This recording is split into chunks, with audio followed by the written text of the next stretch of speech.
Con.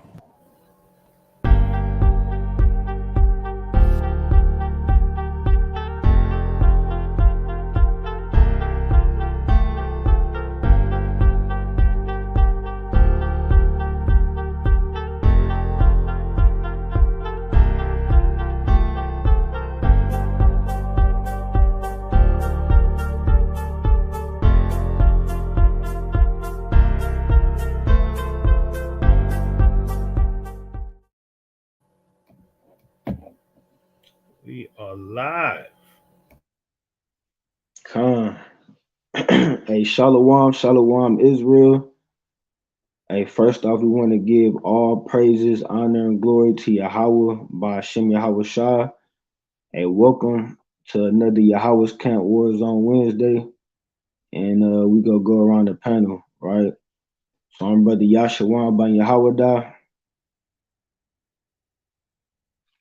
Hey, Shalom Israel is your brother Mahar. Hey, Shalom, Israel. It's your brother Shalak. Hey, Shalom Israel. It's your brother Aniel. Hey, shalom to the 12 tribes spread abroad. This your brother Shapar. Hey, Shalom, Israel. This your brother Kazak. Khan, all praises. And again, we want to say Shalom to everybody that's tuning in. As you can see by the title, tonight we gonna get into that Jeremiah 22 and 30, right? Going into King Jeconiah, right? So basically this lesson came about. I guess it's a new doctrine out there in the world of the Christians where they claim that Christ or Yahushua can't be our king and he can't bring us salvation because when you look at the lineage of Yahushua in Matthew, it said that he come from Jeconiah. So they try to use that judgment that the Lord put on Jeconiah and Jeremiah 22 to say that Christ is not going to reign on the throne of David, right? Right. So, hey, Salat, you want to go into that interaction you had with them Christians? Khan, all praises. Yeah, so just I was in a group call with these Christians, just shooting doctrine, and they brought that up, about their whole thing was mostly Christ. They do believe in Christ, but they believe in the Immaculate Conception. So what they were trying to do, I was showing them precepts of Christ, obviously coming from the bloodline of David. So what they did was they went to the Jeremiah precept, and what they also tried to use was in Chronicles with Sheshon not having any sons but daughters. They tried to use that as a way to substantiate saying that the mother could continue the tribe line of the children. So they tried to use that, and we went back and forth a little bit, and then we just ended it right there. Right, Khan. It was just straight bad. Right. Christian strike again. Right. They always find a way to contradict the scriptures, but so we go get into that tonight about Jeconiah.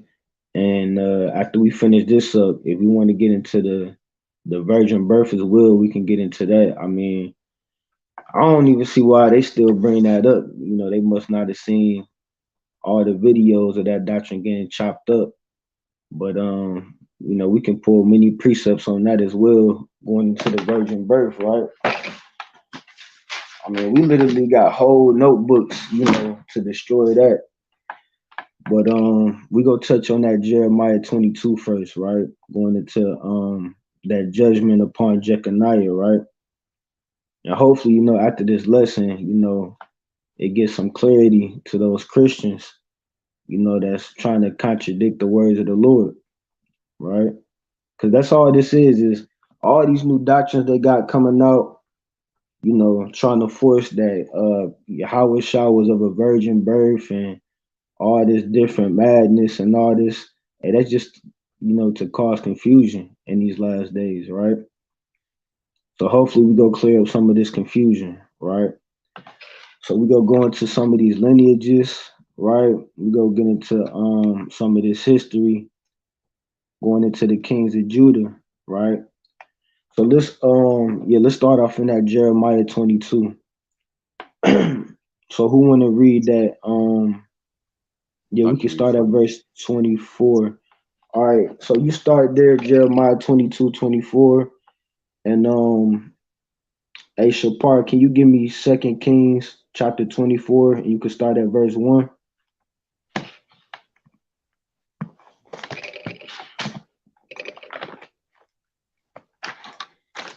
You there? Con. All right, Kanye. Yeah, let me get Second Kings chapter 24, verse 1. Con. And let me get there real quick in Jeremiah 22.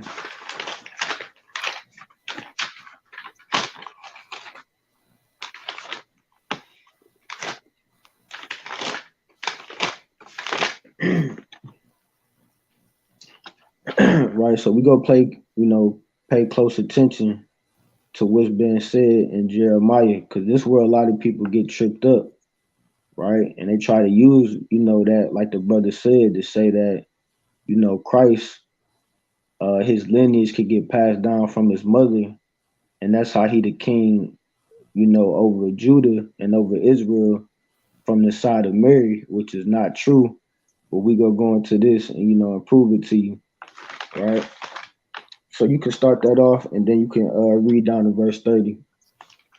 Khan. This is the book of Jeremiah 22 and 24.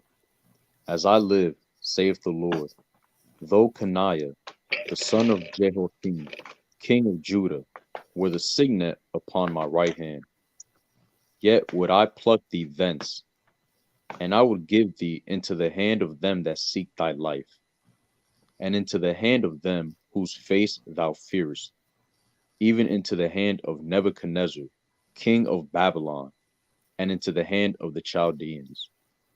And I will cast thee out, and thy mother that bare thee, into another country, where ye were not born, and there ye shall die. But to the land whereunto they desire to return, thither shall they not return.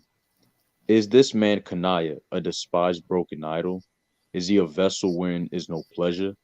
Wherefore are they cast out, he and his seed, and are cast into a land which they know not? So O let's stop earth, right. So Lucky, let's stop right there at that part, right? Because we go give some clarity just touching on that part, right? Because when you read down and we go keep reading, but where that's in verse 28, where it says, "Wherefore are they cast out, he and his seed?" Right? A lot of people get tripped up on that word seed, and they think that that's talking about every single descendant of Jeconiah. But we know in that context that's just talking about his immediate children, right? Because this didn't happen to everybody in his lineage, right? We're talking about them being captured and taken into Babylon. That's talking about him and his children, right? That didn't happen to every single descendant of Jeconiah, right? So read on. Con, verse 28. Is this man Coniah a despised broken idol? Is he a vessel wherein is no pleasure? Wherefore are they cast out, he and his seed, and are cast into a land which they know not? O earth, earth, earth, hear the word of the Lord. Thus saith the Lord, write ye this man childless, a man that shall not prosper in his days. So let's For stop. no Hold on. Let's stop right there. It said, and that's another important part of the context. It said, "A man that shall not prosper in his days." Right. So we got to remember that part in his days. Right. So keep reading. Thus saith the Lord, write ye this man childless, a man that shall not prosper in his days. For no man of his seed shall prosper, sitting upon the throne of David and ruling any more in Judah. Right. So it said, "For no man of his seed shall prosper." So people would take that and say, "Well, you see that? It said no man of his seed shall prosper." So they try to use that to say that that's talking about all of his descendants, But when you go into that seed, that's just talking about his immediate children. Because when you go into the history of the kings, none of the sons of Jeconiah ruled upon the throne of David, right? And we go into that history and see what happened during that time, going into this event when they was taken into Babylon, right? And Salakia, look at that NLT translation. That cuts it off right there. It says, "This is what the Lord says. Let the record show that this man Jehoiachin was childless. He is a failure, for none of his children will succeed him on the throne of David to rule over Judah." So then you got to ask yourself, when was the next time that a king from his seed was over Judah? It didn't Right, happen until Christ came. right. And we go get into it, right? So you can't use that. And that's a good precept that the brother brought out where it says his children. That's not talking about every single last one of his descendants, right? That's just talking about his children, right? So I'm gonna read that part again. It says, "A man that shall not prosper in his days, for no man of his seed," or like the brother went to the other translation where it said his children shall prosper, sitting upon the throne of David and ruling any more in Judah. And we go into that history about that, right? And see exactly what happened during this time, right? So let me get into that Second Kings chapter 24. And let's go tell you why. We go into why that the Lord put that judgment upon Jeconiah, right? So let me get there. Second Kings 24, and let's start at verse 1. Khan, this is the book of Second Kings, chapter 24 and verse 1. And it reads, "In his days Nebuchadnezzar, king of Babylon, came up, and Jehoiakim became his servant 3 years." Salaki, let's stop right there. So it said Jehoiakim, right, which was another one of the kings. So for those who don't know, Jehoiakim was the son of King Josiah, right? So it went from Josiah, and then it went to his son Jehoiakim, and then Jehoiakim's son was Jeconiah, right? So finish reading, King. Khan became his servant 3 years. Then he turned and rebelled against him. And the Lord sent against him bands of the Chaldees, and the bands of the Syrians, and bands of the Moabites, and bands of the children of Ammon, and sent them against Judah to destroy it, according to the word of the Lord, which he spake by his servants the prophets. Right, you see that? So it said that the Lord sent Nebuchadnezzar and the Chaldeans to destroy Jerusalem, right? It says, according to the word of the Lord, which he spake by his servants the prophets, right? And for all those who don't know, that was one of the prophecies of Jeremiah, right? Jeremiah prophesied that the Lord was sending the Chaldeans and Nebuchadnezzar to come and destroy Jerusalem, right?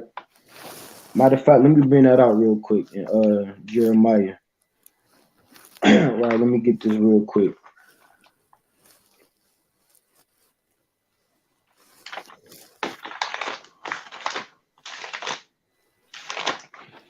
Right, so this is the book of Jeremiah, chapter 4, and I guess I'll start at verse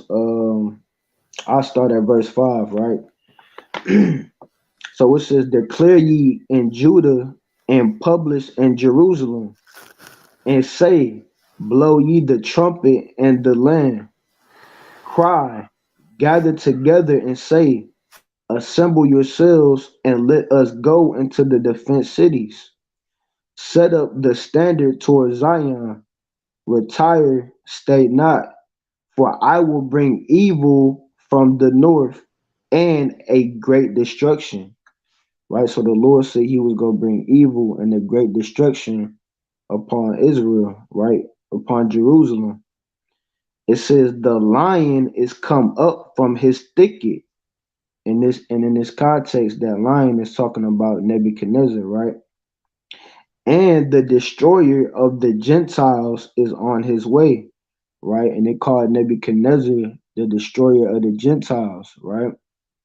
Because when you go into during this time, Nebuchadnezzar destroyed all the other kingdoms that was ruling, right? Going into that war that he had with the Egyptians, right? Remember he had that war with the Egyptians, and I believe it was Pharaoh Necho, right? So Nebuchadnezzar and his army, they destroyed Pharaoh Necho and his army, and then they overtook Egypt, and they overtook the kingdom of the Assyrians, right? So that's why I call Nebuchadnezzar the destroyer of the Gentiles. It says he is gone forth from his place to make thy land desolate, and thy city shall be laid waste without an inhabitant, right? So that was Jeremiah prophesying about Nebuchadnezzar and the Chaldeans coming into Jerusalem and destroying Jerusalem and taking us captive, right? And matter of fact, let me get this in chapter 3 in Jeremiah just to show you why, this happened during that time. This the book of Jeremiah, chapter 3, and I'm going to start at verse 2. It says, lift up thine eyes unto the high places, and see where thou hast not been lain with, and the ways hast thou sat for them as the Arabian in the wilderness, and thou hast polluted the land with thy whoredoms and with thy wickedness. So the Lord said during this time, the kingdom of Judah, it says, thou hast polluted the land with thy whoredoms and with thy wickedness, right? Going into the southern kingdom, going into idol worship, right? That's what it means when the Lord said, with thy whoredoms and with thy wickedness. Because during this time, we was going into heavy idol worship, right? And serving the gods of the other nations, right? And I'm going to jump down to verse 6. It says, the Lord said also unto me in the days of Josiah the king, and remember Josiah was the father of Jehoiachin, right? And the grandfather of Jeconiah. It says, hast thou seen that which backsliding Israel have done?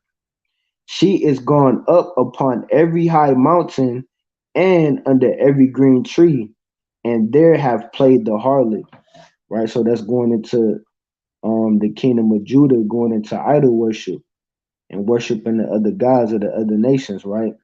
That's why the Lord said through the prophet Jeremiah that he was going to bring Nebuchadnezzar and the Chaldeans to come and destroy Jerusalem, right? Right. That's the same way that the Lord sent the Assyrians to overtake the northern kingdom, because the northern kingdom was going into heavy idol worship, and the Lord allowed the Assyrians to overcome the northern kingdom, right? So during this time, you had the southern kingdom going into idol worship, and the Lord sent the Babylonians to come and take us into captivity, right? So let's get back to that 2 Kings chapter 24. And Salaki, can you jump down to verse 6, Baba Kashar? This is the book of 2 Kings, chapter 24 and verse 6. So Jehoiakim slept with his fathers, and Jehoiachin, his son, reigned in his stead.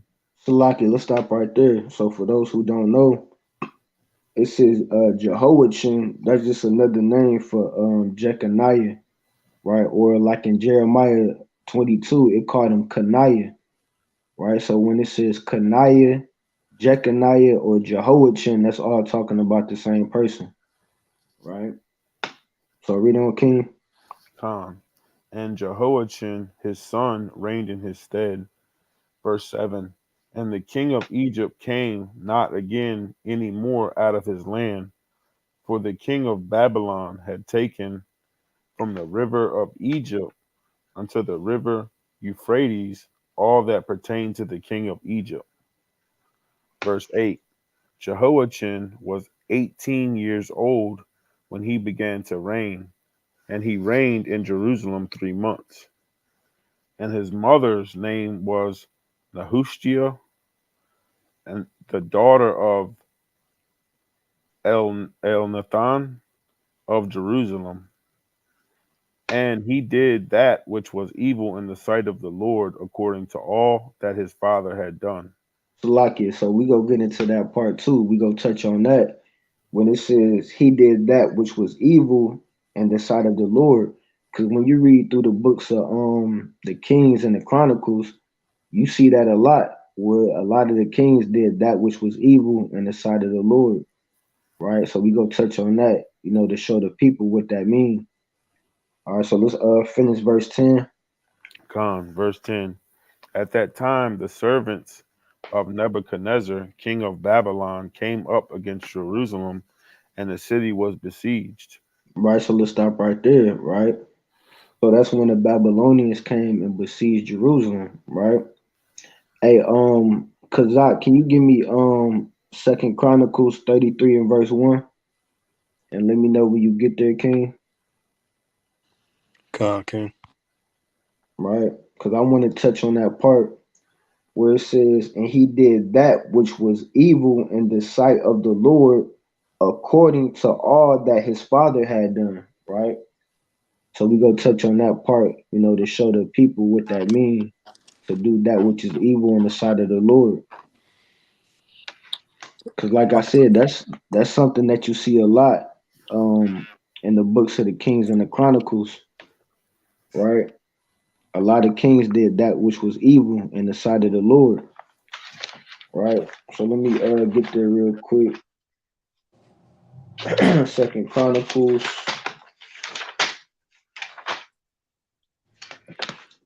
You got that, King? Khan. All right, King, can you read from verse 1 down to verse 6? Khan. This is the book of Second Chronicles, chapter 33, verse 1. Manasseh was 12 years old when he began to reign, and he reigned 55 years in Jerusalem. Salaki, so let's stop right there. For those who don't know, King Manasseh, right? You read about him. A lot of people familiar with the prayer of Manasseh and the Apocrypha, right? So King Manasseh, he was he was one of the wickedest kings upon the throne of Judah, right? And we go read into it to see some of the things that he did, right? So keep reading, King.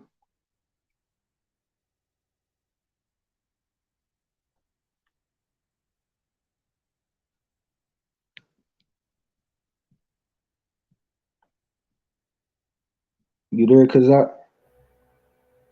Oh, Salaki, I was on mute. Salaki, King. Verse 2.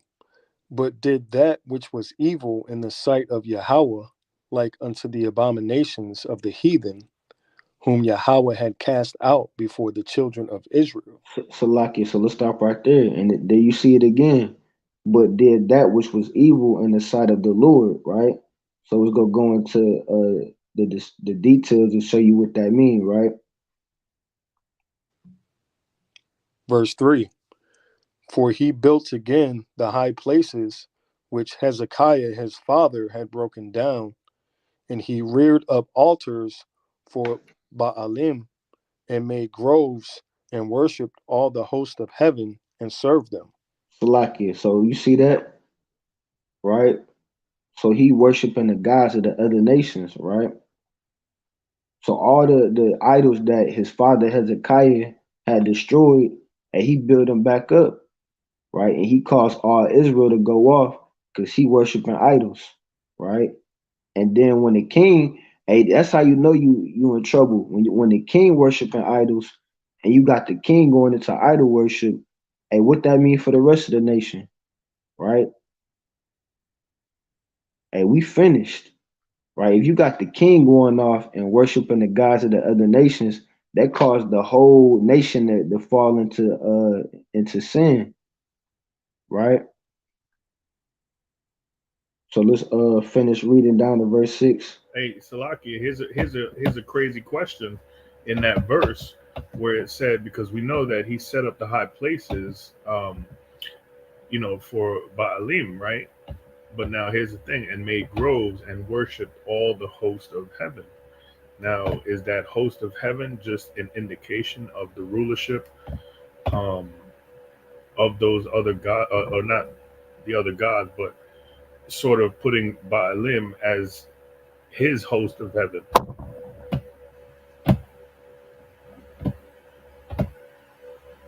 Does that make sense? What you mean? I mean, so it says that he worshipped all the host of heaven. Is Mm-hmm. that talking about the gods along with Baalim, or is that talking about the host of heaven for the Lord's army? Right, that's going into many different gods because the nations they had, the nations had different, like you read in Psalm, I believe it's 96:5, where it said all the gods of the heathens are idols. Mm-hmm. So you had the heathens, they had many different idols, right? They worshiped, like it said, Baalim, right? They had the queen of heaven, right? All the Babylonians had hundreds of different gods. The Egyptians had hundreds of different gods, Mm-hmm. right? So when you go into the host of heaven, you got a lot of different idols and gods that the other nations worship, right? Right.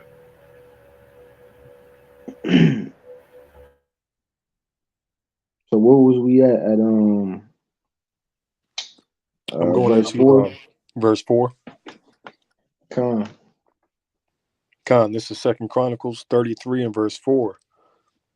It says, also he built altars in the house of the Lord, whereof the Lord had said, in Jerusalem shall my name be forever.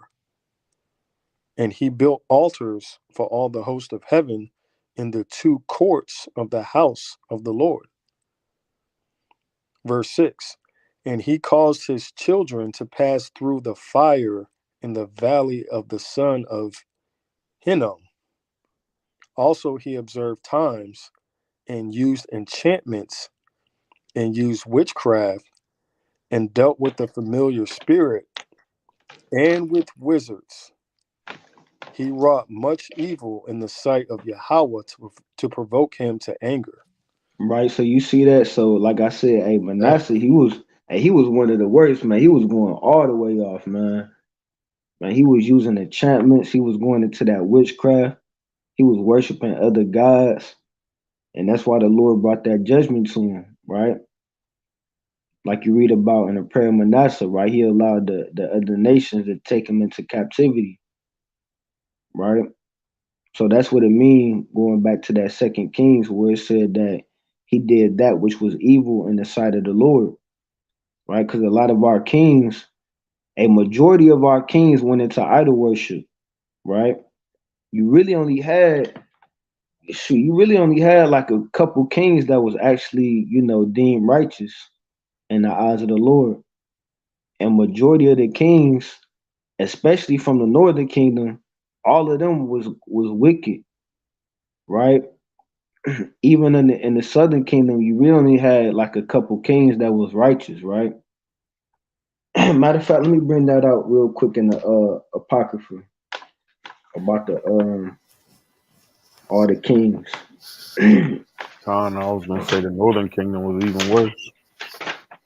Right. Because like I said, you see that term a lot all throughout the books of the Kings and the Chronicles, where it said that the certain kings they did that which was evil in the sight of the Lord, going into that idol worship, right? So let me get this real quick in Sirach. All right, this the book of Sirach, chapter 49, and I'm gonna start at verse 4. Well, matter of fact, I'll start at verse 1. It says the remembrance of Josias, and Josias is talking about King Josiah, right? And remember, he was the father of Jehoiachin and the grandfather of Jeconiah.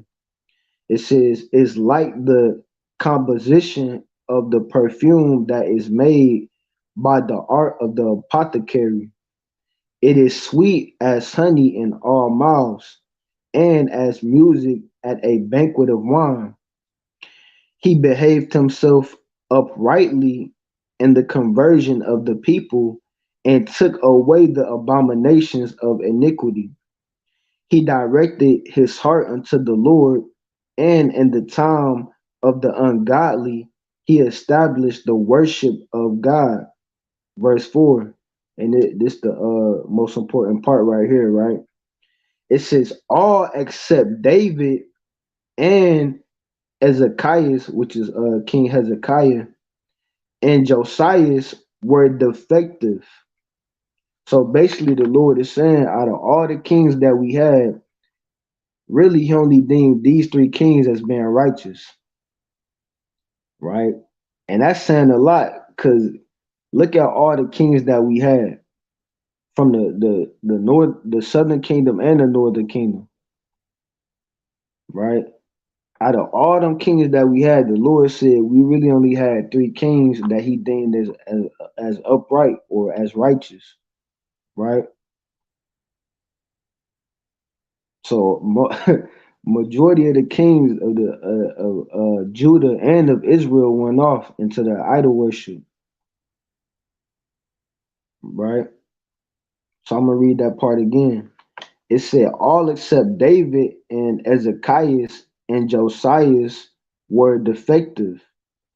And even David, right? David went off a couple times, right? Going into committing adultery with Bathsheba, right?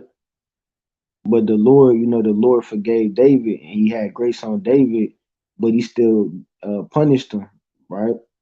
Because after David did that, really, David's kingdom was over with. After that, he had all type of chaos going on within his kingdom, right? But even with that, right, going back to that idol worship, the Lord said we really only had three kings that didn't go off into that idol worship, right? It says, for they forsook the law of the Most High, even the kings of Judah failed. So we see all the kings, the rest of the kings of Judah failed, right? Really, except for David, Hezekiah, and Josiah, right? So out of all the kings, the Lord said, you really only had three kings that was upright, right? So we can go back to that 2 Kings chapter 24, and let's start at verse 11. And let's read down to verse 20, right? So that's why the Lord brought judgment to the southern kingdom, because the nation was going off, and most of it was started by the kings, because most of the kings was the ones that was going into the idol worship, and then it caused the whole nation to fall into the idol worship, right?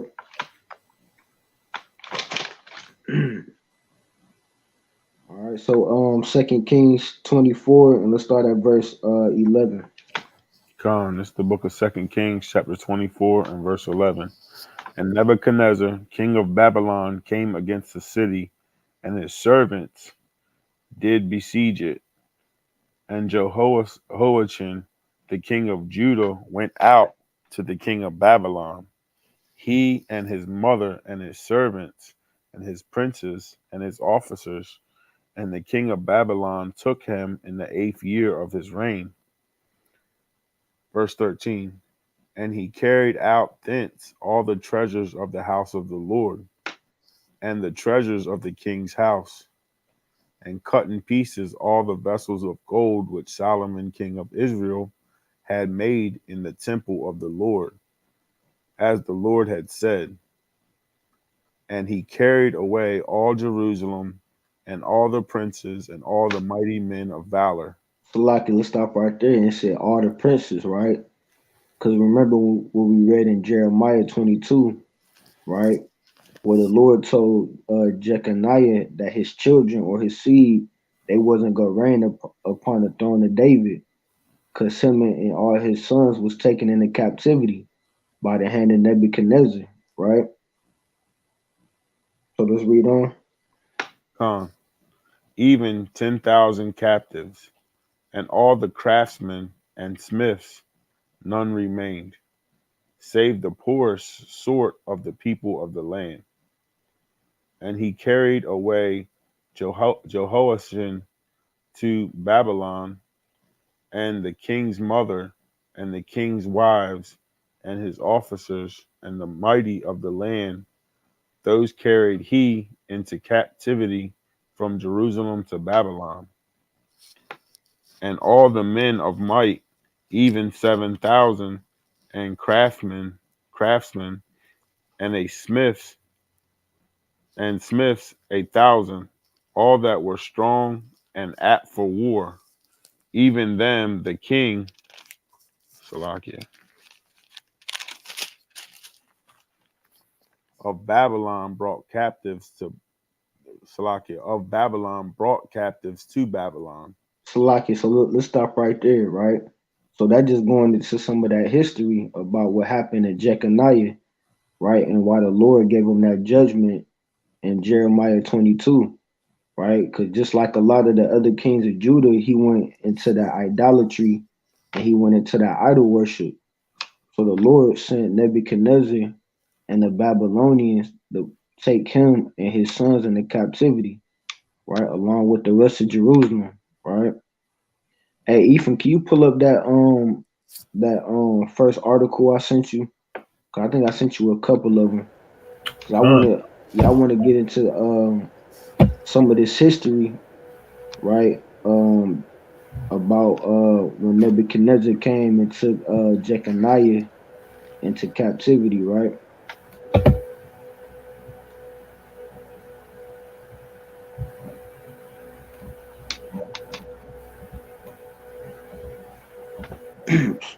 You think you could zoom in a little bit?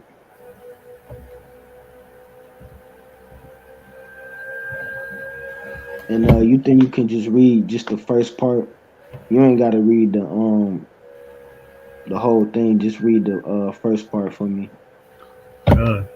It says Jeconiah, meaning Yah has established, let's see, also known as Coniah and Jehoiachin, was the 19th and penultimate king of Judah, who was dethroned by the king of Babylon, Nebuchadnezzar II, in the 6th century BCE and was taken into captivity. He was the son and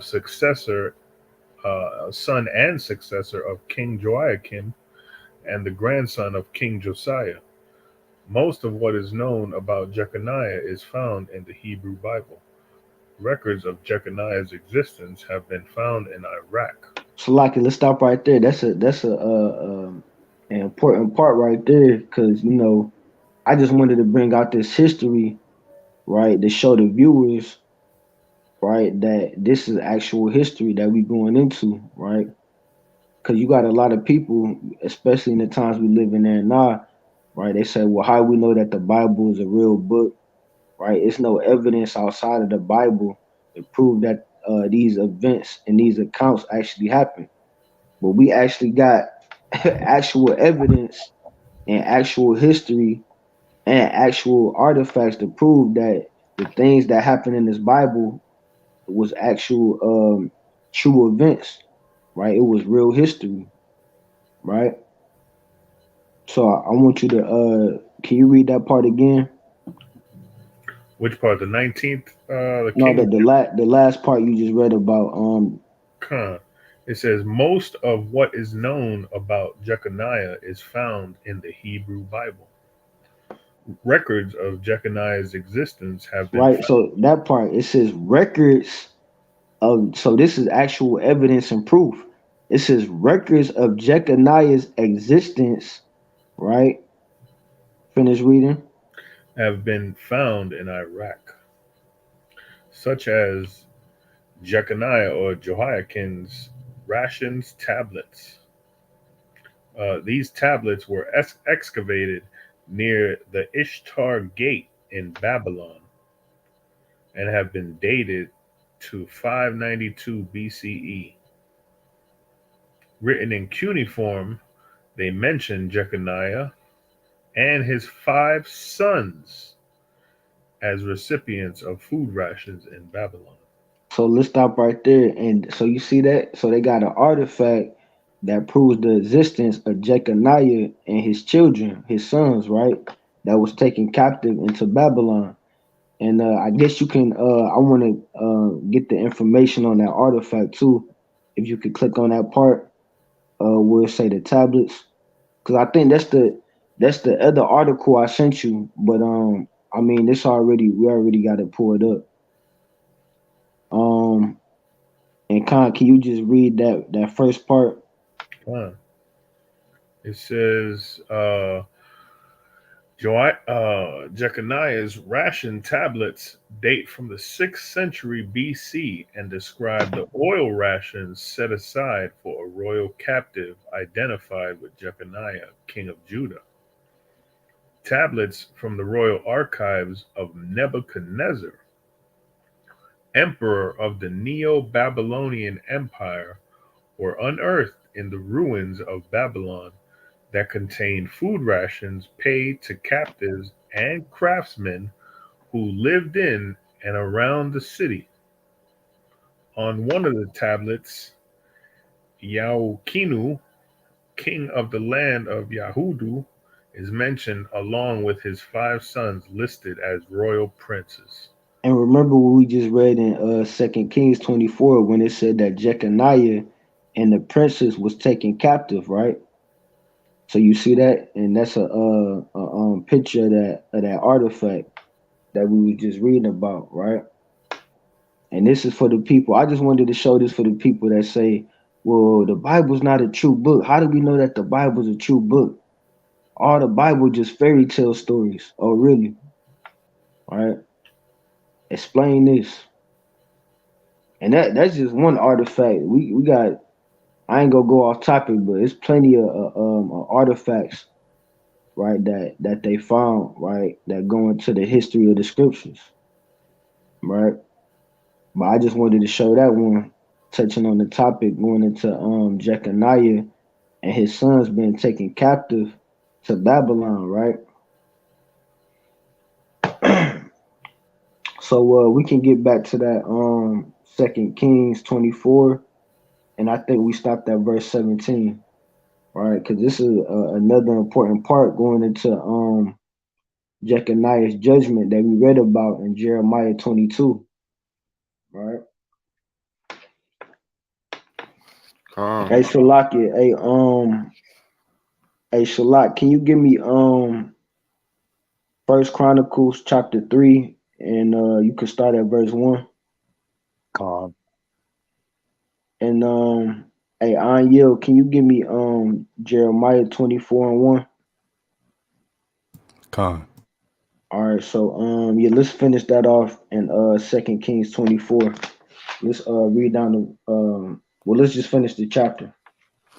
Con. So this is the book of 2 Kings, chapter 24 and verse 17. And it reads, "And the king of Babylon made Mattaniah, his father's brother, king in his stead, and changed his name to Zedekiah." Right, so let's stop right there. So this is another important part, and I'm gonna go back and read that in Jeremiah 22 again, real quick, right? So let me get to this real quick, right?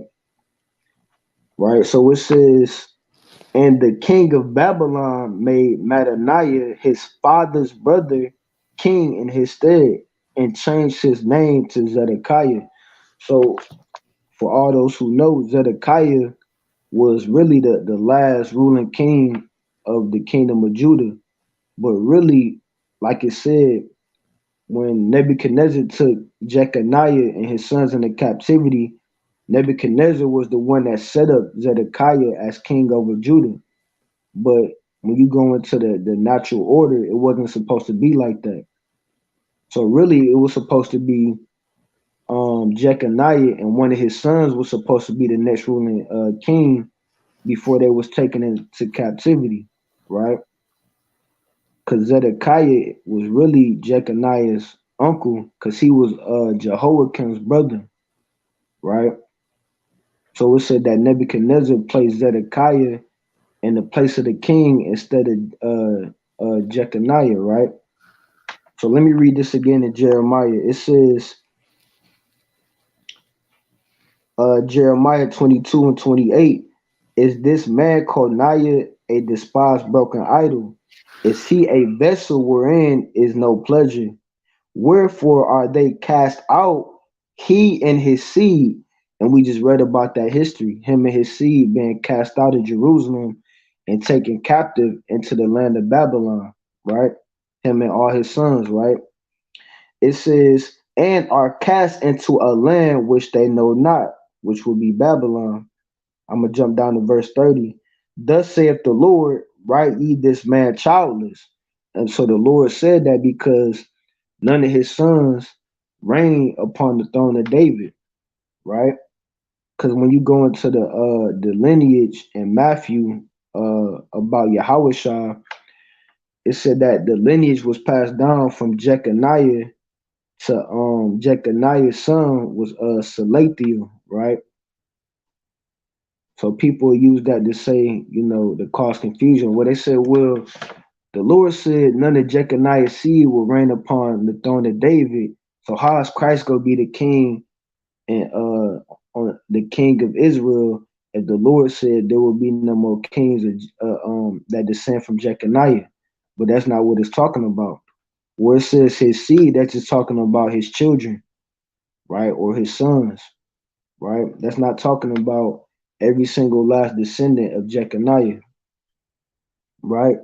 It says, write ye this man childless, a man that shall not prosper in his days, for no man of his seed shall prosper, sitting upon the throne of David. And that prophecy actually came to pass because none of Jeconiah's children was ever anointed to be king over Judah, right? Because like I said, when you look at the lineage, supposedly Salathiel, his son, was supposed to rule in his stead, but instead of that happening, they was taken into captivity, and then Nebuchadnezzar placed Zedekiah in the place of the king, right?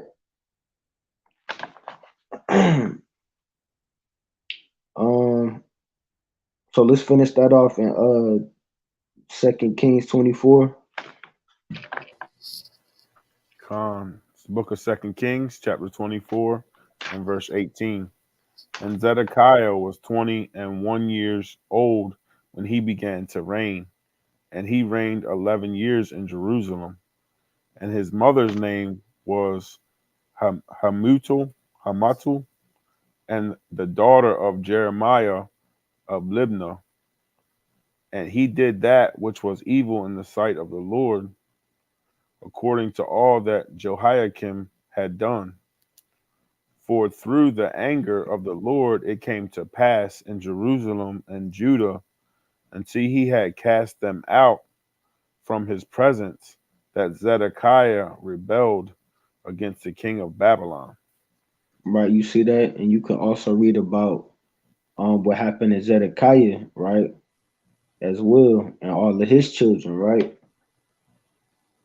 So because like I said, really he was the last ruling king, even though it wasn't really supposed to be passed down to him, because Nebuchadnezzar put him in the place of the king, but he was the last ruling king in Judah, right? So let me bring this out real quick, and I'm gonna jump to 2 Kings 25, and I'm gonna just read verse 1.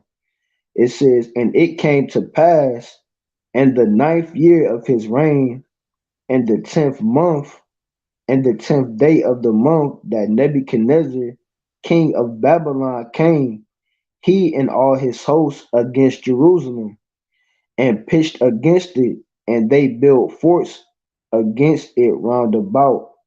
And the city was besieged until the 11th year of King Zedekiah. right? So like we said, so it went from um Jeconiah, and then Jeconiah was taken into captivity, and then the kingdom, Nebuchadnezzar set up Zedekiah in the place of Jeconiah, right? So that's why the Lord said that none of Jeconiah's seed will rule upon the throne of David, because they was taken into captivity, and then Zedekiah was put in his place, right? Um, so let's go to that First Chronicles 3:1.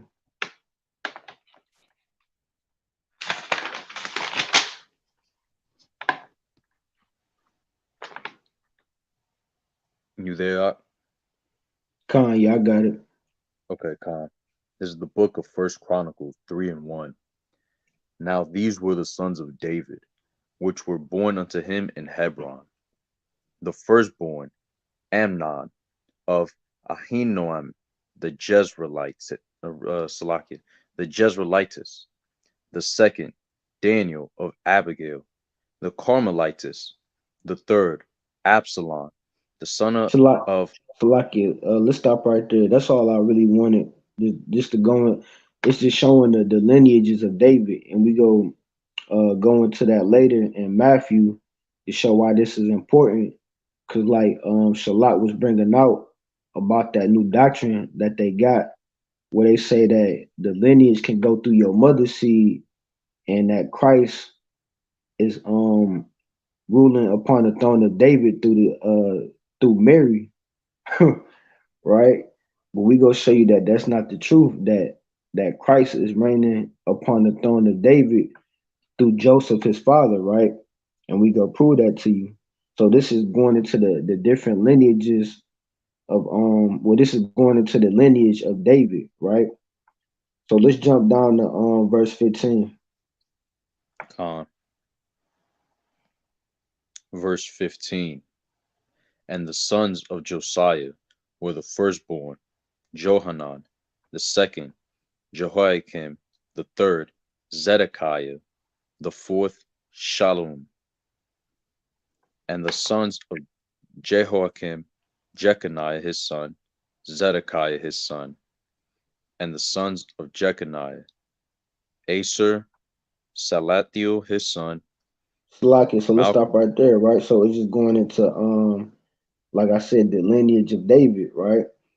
So like you said, you had Josiah, and then after Josiah was his son Jehoiakim, and Jehoiakim's brother was Zedekiah. That's the one that was Nebuchadnezzar put in place of Jeconiah, right? And then Jeconiah's son was Salathiel, right? And you read about that same lineage in Matthew the first chapter, where it went from Jeconiah to Salathiel, right? And when you go into the lineage of Christ, and like I said, we gonna get into that a little later, right? So let's who had that Jeremiah 24:1, and Kazak, can you give me Jeremiah 27 verse 20? Khan. And Shalak, can you give me Baruch 1:9?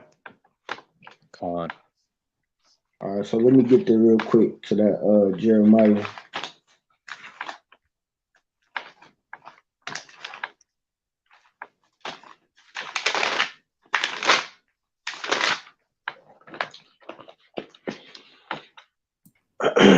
All right, I got it, King. Jeremiah 24:1, and this is going into the same account about Jeconiah being taken captive into Babylon, right? Khan, this is the book of Jeremiah, chapter 24, verse 1. It says, "The Most High showed me, and behold, 2 baskets of figs were set before the temple of the Most High. After that, Nebuchadnezzar, king of Babylon, had carried away captive Jeconiah the son of Jehoiakim, king of Judah, and the princes of Judah, with the carpenters and the smiths from Jerusalem, and had brought them to Babylon." Right. So that's just another account of him and his sons, the princes, like we saw on that artifact, right, being taken captive into Babylon, right? So that just shows you, that judgment that the Lord put upon Jeconiah right? That's not talking about his whole lineage and all his descendants. That was really just talking about him and his children, right? Because none of his children reigned upon the throne of David, right? So him and all his children was taken captive into the land of Babylon, right? So, Kazak, you can bring that out in 27 and 20, Baba Kashar. Khan. This is the book of Jeremiah, chapter 27, verse 20. It says, which Nebuchadnezzar, king of Babylon, took not when he carried away captive Jeconiah, the son of Jehoiachin, king of Judah, from Jerusalem to Babylon, and all the nobles of Judah and Jerusalem. Right? So we going over that same account, right, of him. And so this is the judgment that the Lord put upon Jeconiah when he told him that none of his seed was going to rule upon the throne of David, right, for going into that idol worship, right? Like we said, most of the kings of Judah went off heavy into that idol worship, and the Lord brought a judgment to a lot of the kings of Judah. But Jeconiah, the Lord told him that none of his sons or none of his seed was going to rule upon the throne of David, right? So this who had that Baruch 1 and 9? I got it. Let me get there real quick. Right.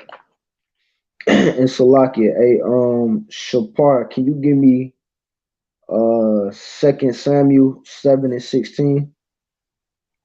Come. 2 Samuel 7 and 16.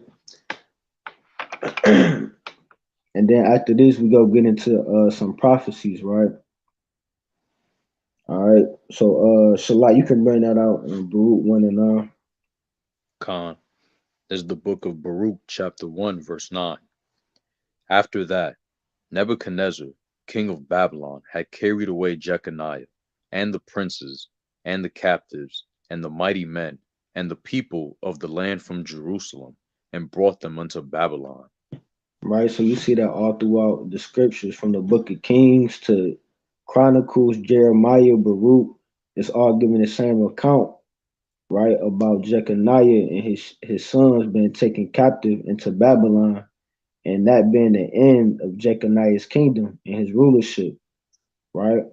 So none of his sons was anointed king over Israel.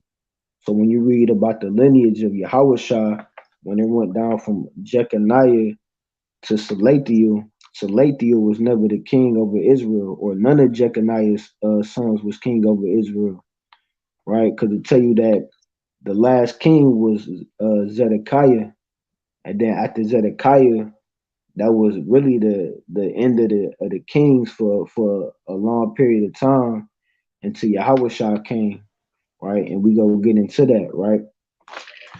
So let's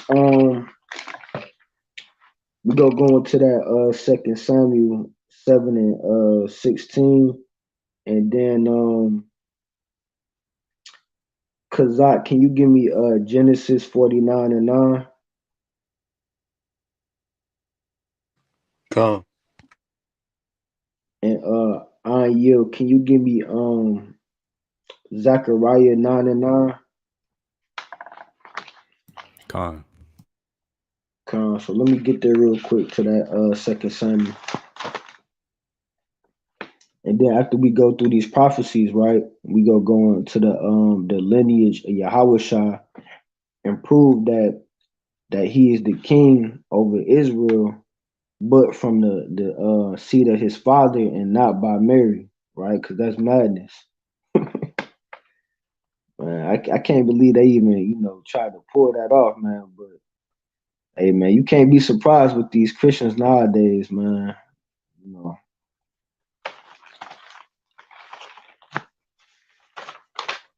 Yeah, they pulling every trick out the hat in these last days, man, to cause confusion. Right?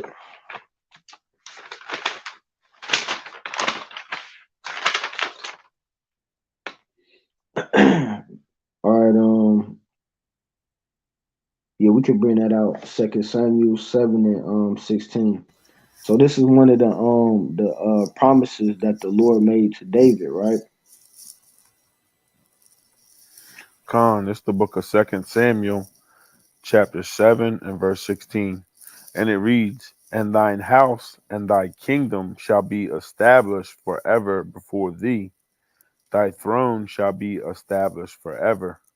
So let's stop right there. So the Lord promised to David that his kingdom and his throne was going to be established forever, right? Right? So just because Yahushua came from the lineage of Jeconiah, the Lord still kept his promise to David, right? That his kingdom and his rulership was going to be established forever, right? Even though we went through a period of time where we didn't have kings ruling over Israel, the Lord still go keep his promise to David, right? So let's read verse 17. That's gonna be it on that. Con, verse 17. According to all these words and according to all this vision, so did Nathan speak unto David. Right. So Nathan was David's prophet, right? So the Lord told Nathan to tell David that his kingdom and his rulership was gonna be established forever, right? And that's a promise that the Lord made to David, right? So that's why Yahushua came on the scene, and he was prophesied that Yahushua was going to rule from the seed of David, right? So let's go into that Genesis 49, right? Because even before David came about, this was a promise that the Lord set up, and this was a prophecy that was going to come to pass even before David came about, right? It was already prophesied that Yahushua was going to rule from the kingdom of Judah, right? So let me get there real quick to that Genesis 49.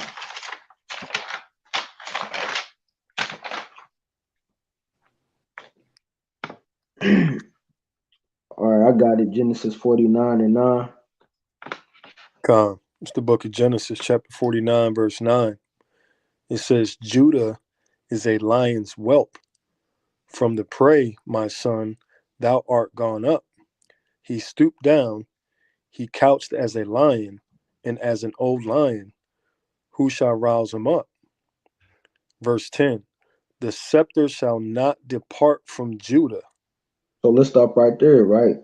So the Lord said, the scepter, right, shall not depart from Judah. And the scepter was the king's staff.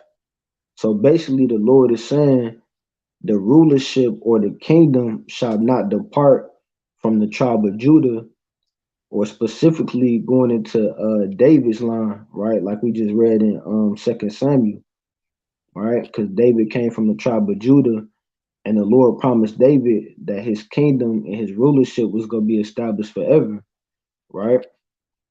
So the Lord said, the scepter or the kingdom shall not depart from Judah, right?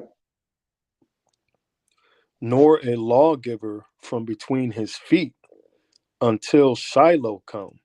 So let's stop right there until Shiloh come. That's going in. So now it's not just talking about the tribe of Judah.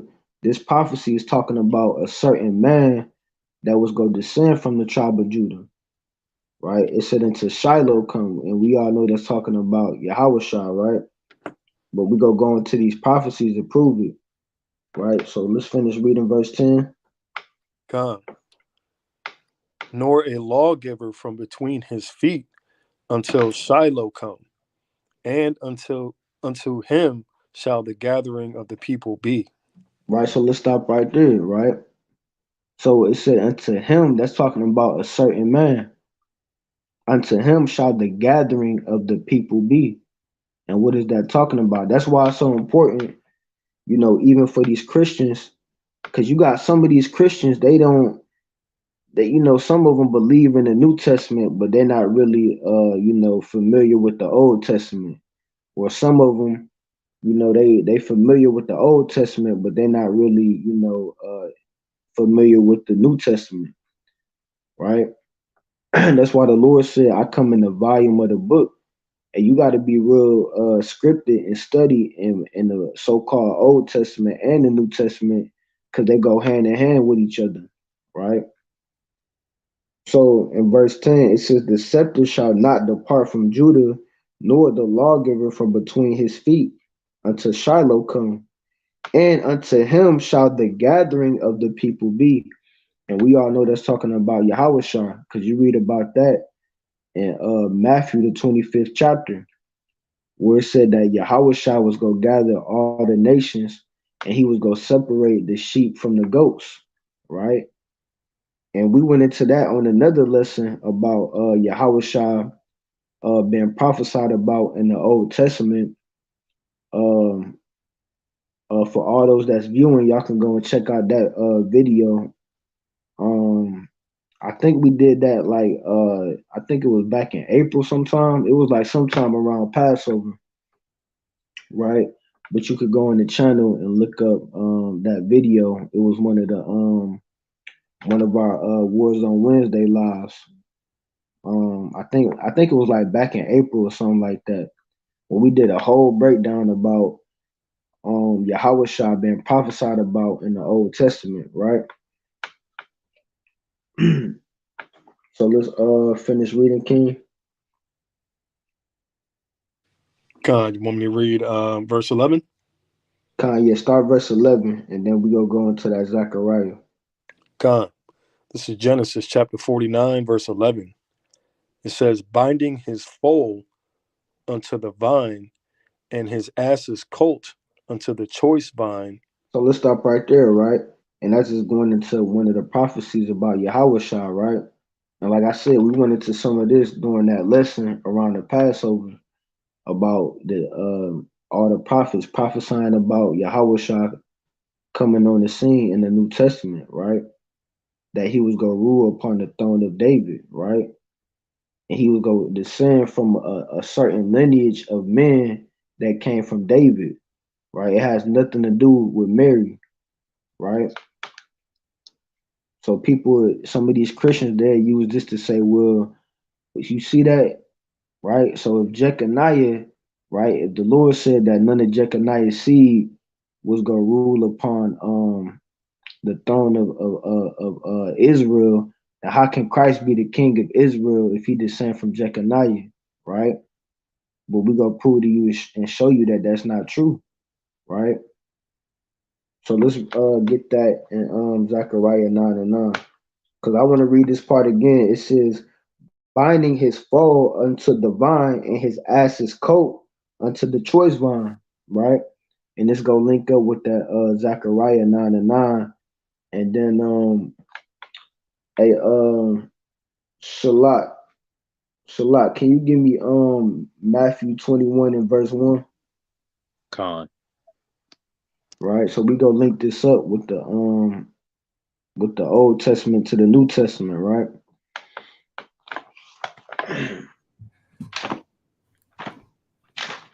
So let me get there real quick. The Zechariah.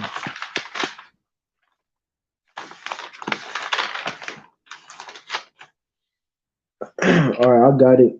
Zechariah 9 and 9. Khan. This is the book of Zechariah, chapter 9, verse 9. It says, rejoice greatly, O daughter of Zion. Shout, O daughter of Jerusalem. Behold, thy king cometh unto thee. He is just and having salvation. So let's stop right there. So this is a mystery right here, right? Because during the time of Zechariah, for those who don't know, Zechariah was a prophet, right? And it said that, and this was way after King David, right? And this was after the Babylonians, right? So it says, rejoice greatly, O daughter of Zion, shout, O daughter of Jerusalem. It says, behold, thy king cometh, but it don't give you the name of this king, right? So this is a mystery, right? It says, behold, thy king cometh unto thee, he is just and having salvation, right? So this certain king that was going to rule over Israel, it said that he is just and having salvation, right? So who is that king talking about, right? And like I said, this is after the time of King David and all the kings, right? So if you don't have the understanding on the Old and the New Testament, you would never know that who this king is talking about, right? Who is this king that's coming that have the salvation, right? Finish reading that, king, and this go link up with what we just read in Genesis 49. Khan. He is just in having salvation, lowly in riding upon an ass, and upon a colt, the foal of an ass. Right, so ain't that what we just went into in Genesis 49? Kazak, Con. it says, this king, it says, and riding upon an ass and upon a colt, the fall of an ass. Right, that's what we just read in that Genesis 49. Right, so who is this king? Because nowhere else in the Old Testament, in the so-called Old Testament, are you gonna read about this account of this king, right? So if you don't have the understanding on the New Testament, then you're not gonna know who this talking about, right? So we have to go into the New Testament to show you this king that Zechariah is prophesying about, right? That king that's bringing salvation, right?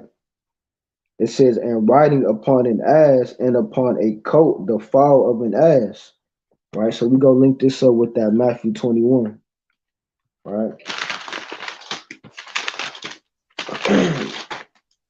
All right, so I got it. Matthew 21, and you can start at verse 1 and read down to verse 5, Baba Kashar. No, okay, Khan. Matthew 21 and 1. And when they drew nigh unto Jerusalem, and were come to Bethphage, unto the Mount of Olives, then sent Yahawashi 2 disciples, saying unto them, Go into the village over against you, and straightway ye shall find an ass tied, and a colt with her. Loose them, and bring them unto me. And if any man say aught unto ye, ye shall say, The Lord hath need of them, and straightway he will send them. All this was done, that it might be fulfilled which was spoken by the prophet, saying, So let's stop right there, right? Why did the Lord say, it said, go into the village over against you, and straightway ye shall find an ass tied, right? This sound familiar, right? And a colt with her, loose them and bring them unto me. And if any man say aught unto you, ye shall say, the Lord have need of them. So why do Yahweh say the Lord have need of them, right? Because he knew that he had to fulfill the prophecies that was written about him in the Old Testament, right? Right, and it says all this was done that it might be fulfilled, which was spoken by the prophet, right? So what prophet is that talking about, Shalat? Khan, we just read it in Zechariah. And Zechariah is talking about Zechariah, right? You see how that link up, right? So read verse 5. Khan, verse 5. Tell ye the daughter of Zion, Behold, thy king cometh unto thee, meek, and sitting upon an ass, and a colt, the foal of an ass. And we just read this in Zechariah, and it's also linked up what we just read in Genesis 49, right? So the Lord said, Tell ye the daughter of Zion, Behold, thy king cometh unto thee. So that same king that we read about in Zechariah chapter 9, where it said the king was coming that bringeth salvation, that's talking about Yahawashi, right? He is that king that's coming, that's going to reign upon the throne of David, right? That descends from the seed of Jeconiah, right? That's going to come and bring us salvation, right? So you see how all that link up, right? And we go get deeper into it to show you that Yahweh it went from Jeconiah all the way down to Joseph, and then through Joseph to Yahweh, right? For those people that's trying to say that his lineage from David came from Mary, right? Which don't make no sense, right? So let's read that. Let's finish Genesis 49 and 11, and then we're gonna read verse 12, and then that's gonna be it. Con. This is Genesis chapter 49, verse 11. It says, binding his foal unto the vine, and his ass's colt unto the choice vine, he washed his garments in wine, and his clothes in the blood of grapes. So let's stop right there, and we also know that's talking about YAHAWAHSHI, right?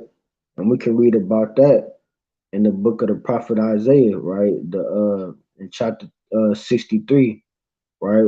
Where Isaiah, he said, who is this that cometh from Edom with dyed garments from Basra, right? You see that? Matter of fact, I'm gonna bring that out real quick, right? And Isaiah 63, right? Because we all know that's talking about YAHAWAHSHI, right? So this is Isaiah 63 and 1. It says, who is this that cometh from Edom with dyed garments from Basra? This that is glorious in his apparel, traveling in the greatness of his strength. I that speak in righteousness, mighty to save, right?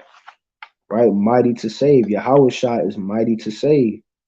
We just read in Zechariah that he is that king that's coming to bring us salvation, right? So that's why I said in Genesis 49:11, he washed his garments in wine and his clothes in the blood of grapes, right? So let's read verse 12. Con, verse 12. His eyes shall be red with wine, and his teeth white with milk.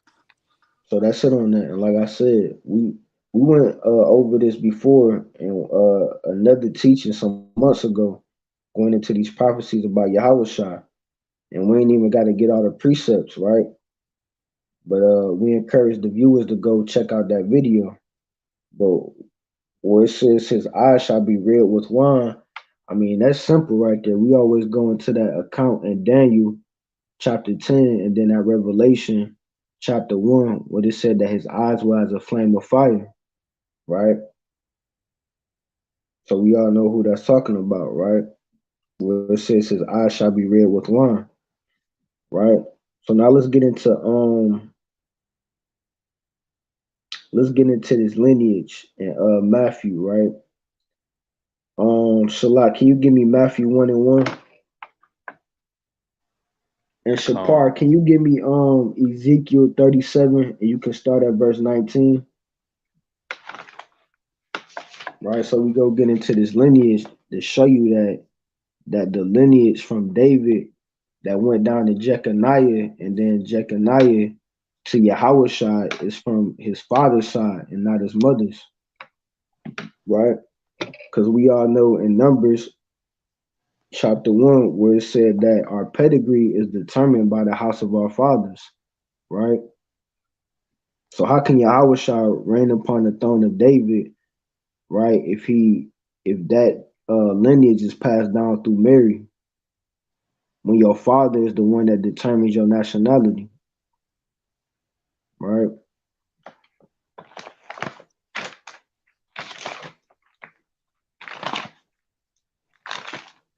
So like it, let me get there real quick. The Matthew.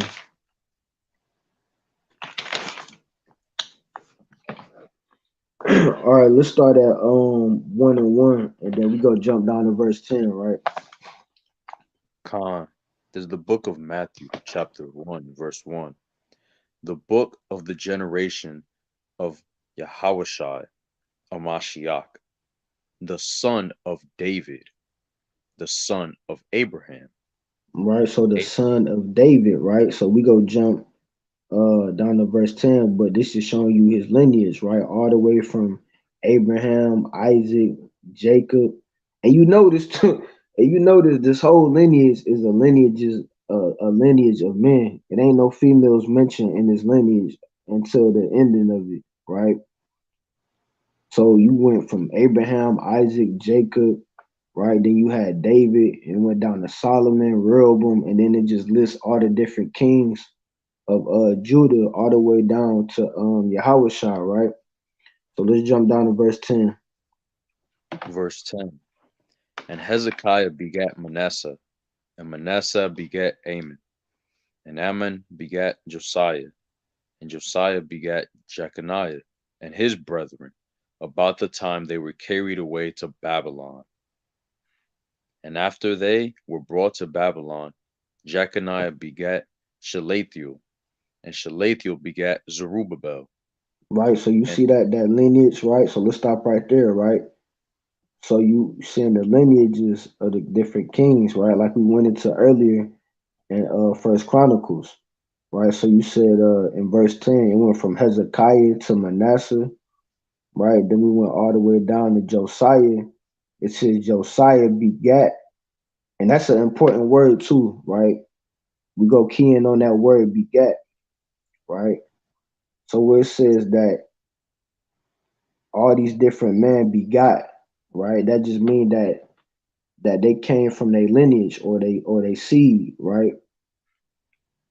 So verse 11, and Josias begat Jeconias, right? So in that verse it kind of skipped a little bit because it went from Josiah to Jeconiah, but we all know that the son of Josiah was Jehoiachin, right? So it didn't mention Jehoiachin in that verse, but it says, and Josias begat Jeconias and his brethren about the time they were carried away to Babylon. And we just went into that history, right? About Nebuchadnezzar and the Chaldeans besieging Jerusalem and taking Jeconiah and his sons into captivity, right? And after they were brought to Babylon, Jeconias begat Salathiel, and Salathiel begot Zerubbabel, right? So going back to that punishment that the Lord put upon Jeconiah that we read about in Jeremiah 22, when the Lord told Jeconiah that none of his seed or his children was going to reign upon the throne of David. Because when you look at the lineage from Jeconiah to Salathiel, Salathiel never reigned upon David's throne, right? Because we read that the last ruling king was Zedekiah, right? And then it said from Salathiel to Zerubbabel, right? So after Zedekiah, there was no kings in Israel until Christ, right? Because Zerubbabel was a governor, but he was never the king over Israel, right? So we gonna stop right there, and then we gonna bring this out in Ezekiel 37, and then we go jump back to this Matthew, right? So I wanted to bring this out real quick in the Ezekiel.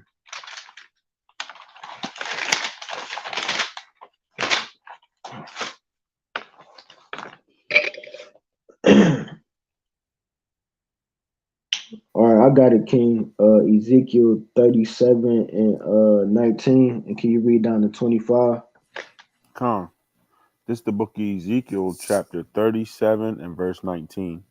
And it reads, Say unto them, Thus saith the Lord God, Behold, I will take the stick of Joseph, which is in the hand of Ephraim, and the tribes of Israel his fellows, and will put them with him, even with the stick of Judah, and make them one stick, and they shall be one in my hand.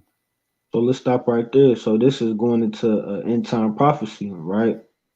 Because remember in the verse above where it said that the Lord was going to take the stick of Ephraim and his companions, and he was going to take the stick of Judah and his companions, and he was going to make them one stick in his hand. Right, that's we see the beginning of that happening in the times we living in right now, but this prophecy still hasn't fully been it hasn't fully come to pass yet, right? So let's finish reading. Come. Verse 20.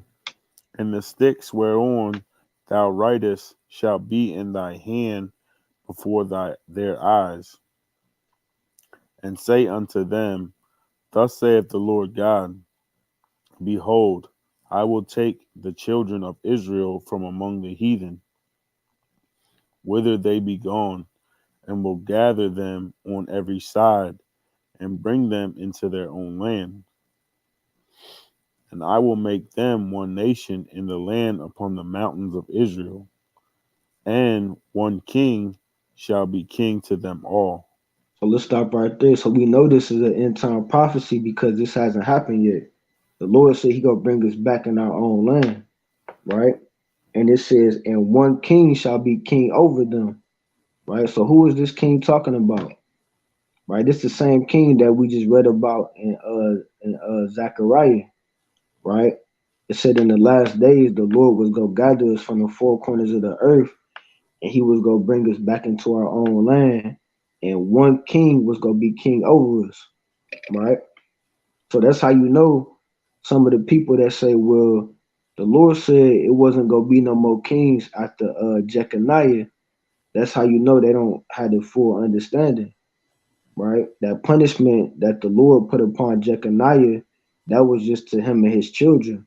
But the Lord still had to keep his promise to David when he said that he was going to establish David's kingdom forever, right? Because this prophecy is going to take place after, way after Jeconiah, right? When Ezekiel prophesied about this was after the time of Jeconiah, right? So let's read down. Come, and they shall be no more two nations, neither shall be divided into two kingdoms any more at all. Neither shall they defile themselves any more with their idols, nor with their detestable things, nor with any of their transgressions. But I will save them out of their dwelling places, wherein they have sinned, and will cleanse them. So shall they be my people, and I will be their God. And David, my servant, shall be king over them. So let's stop right there. So that's another mystery or a dark saying, right? Because remember, this is way after the Ezekiel is way after the time of David, right? So where it says, and David, my servant, shall be king over them. How is that possible? How is David gonna be king over Israel when this was way after the time of David, right? So like I said, this is another mystery. So the Lord, we all know when it says David, that's not talking about David.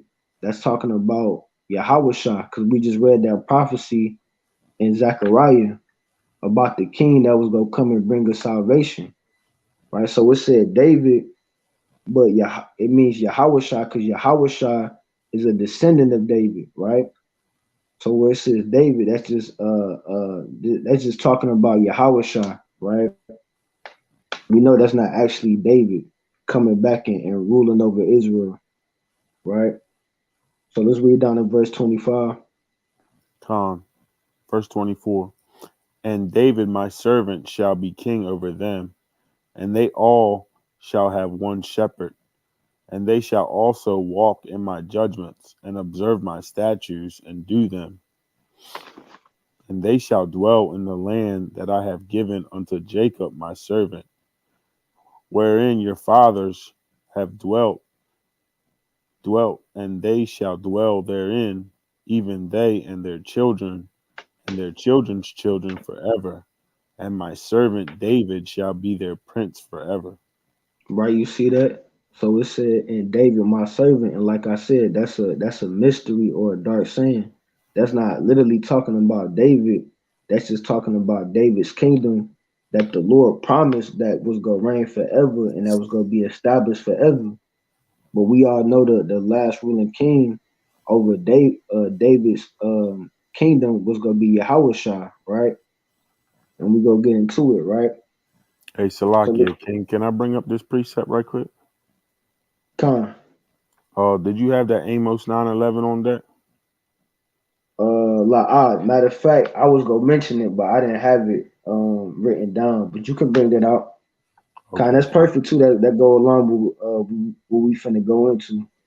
yeah, Con. I just when we was going into that Ezekiel, that Amos 9:11 popped up in my head. But yeah, this is one of my favorite precepts.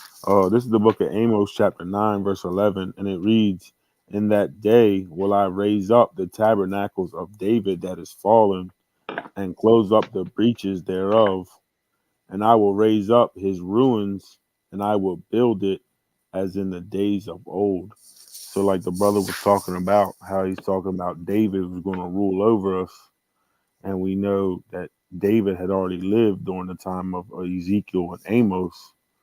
So it was going into the house of David, or as the brother said, YAHAWAHSHI Mashiach. That's all I had, King.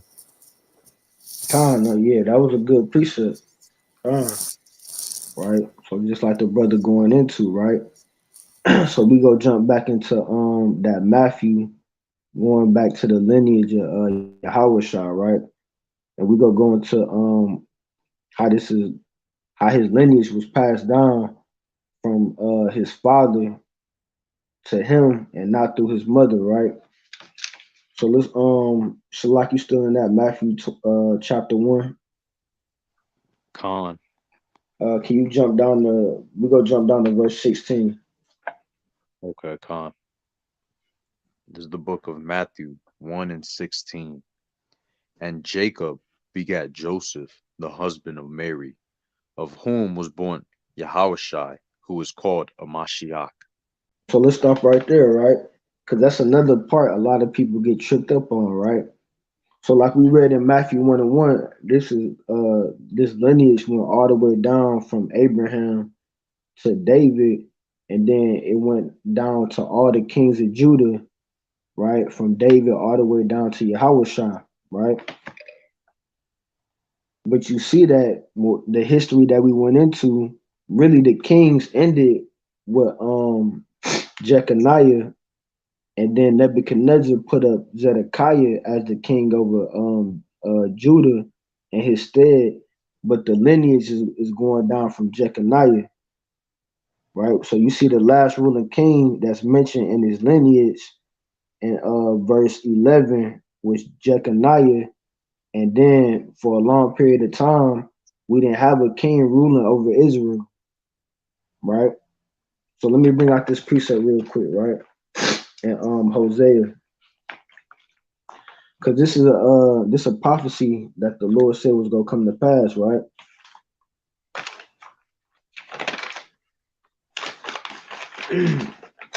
So this the book of Hosea, chapter 3, and I'm gonna start at verse 4. It says, "For the children of Israel shall abide many days without a king," right?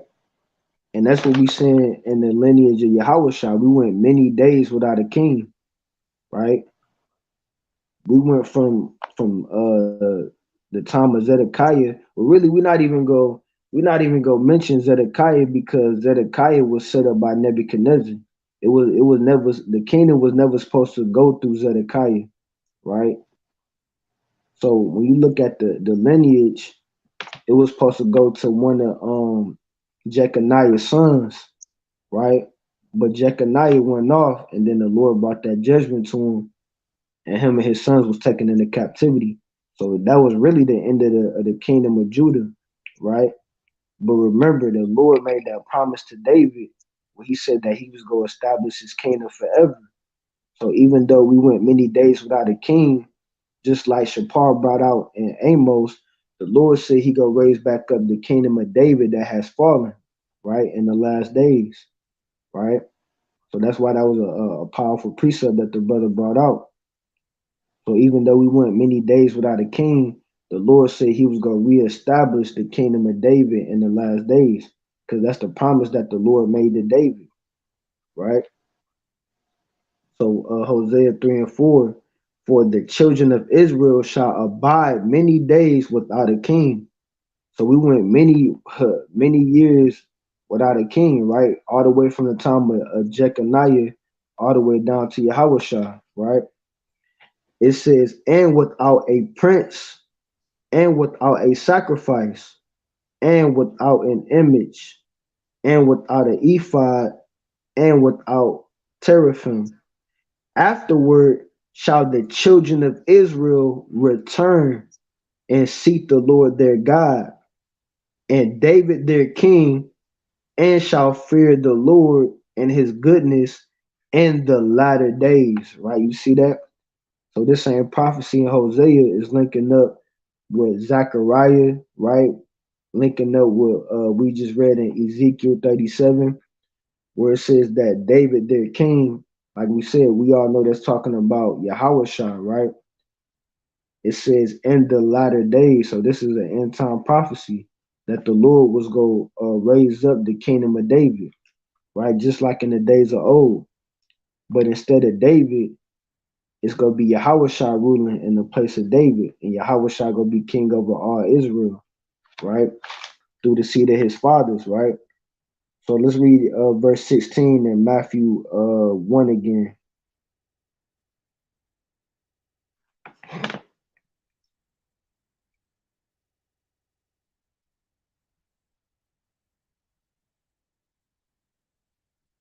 You there, Shalak? Salaki, I was on mute. Matthew 1 and 16.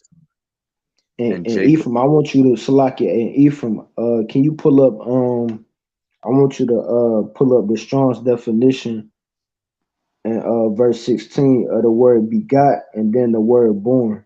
Because it's really the same thing. Because this is where a lot of people get tripped up at, right? So let's read verse 16 again. And Jacob begat Joseph, the husband of Mary, of whom was born Yahushua, who is called a Mashiach. Right, so a lot of people get tripped up. So like I said, this is a whole lineage of men that went all the way down from Abraham to David, and then David all the way down to Joseph, right? So verse 16, it says, and Jacob begot Joseph. So let's see what that word begot means. Because that's all you see from the beginning all the way down to verse 16. You see so and so begot such and such. And then he begot so and so, right? So let's see what that word begot means. And Salakia, it's both the same word as G1080 for both begot and G1080 for was born. Right? You see that? Go into was born. Strong's G 1080. Ganao. Ganao. And it means of men who fathered children. Hey, you can't make this. I mean, that's a cut. Hey, that's a cut right there for the Christians, right? All you gotta do is pull up the definition of these words.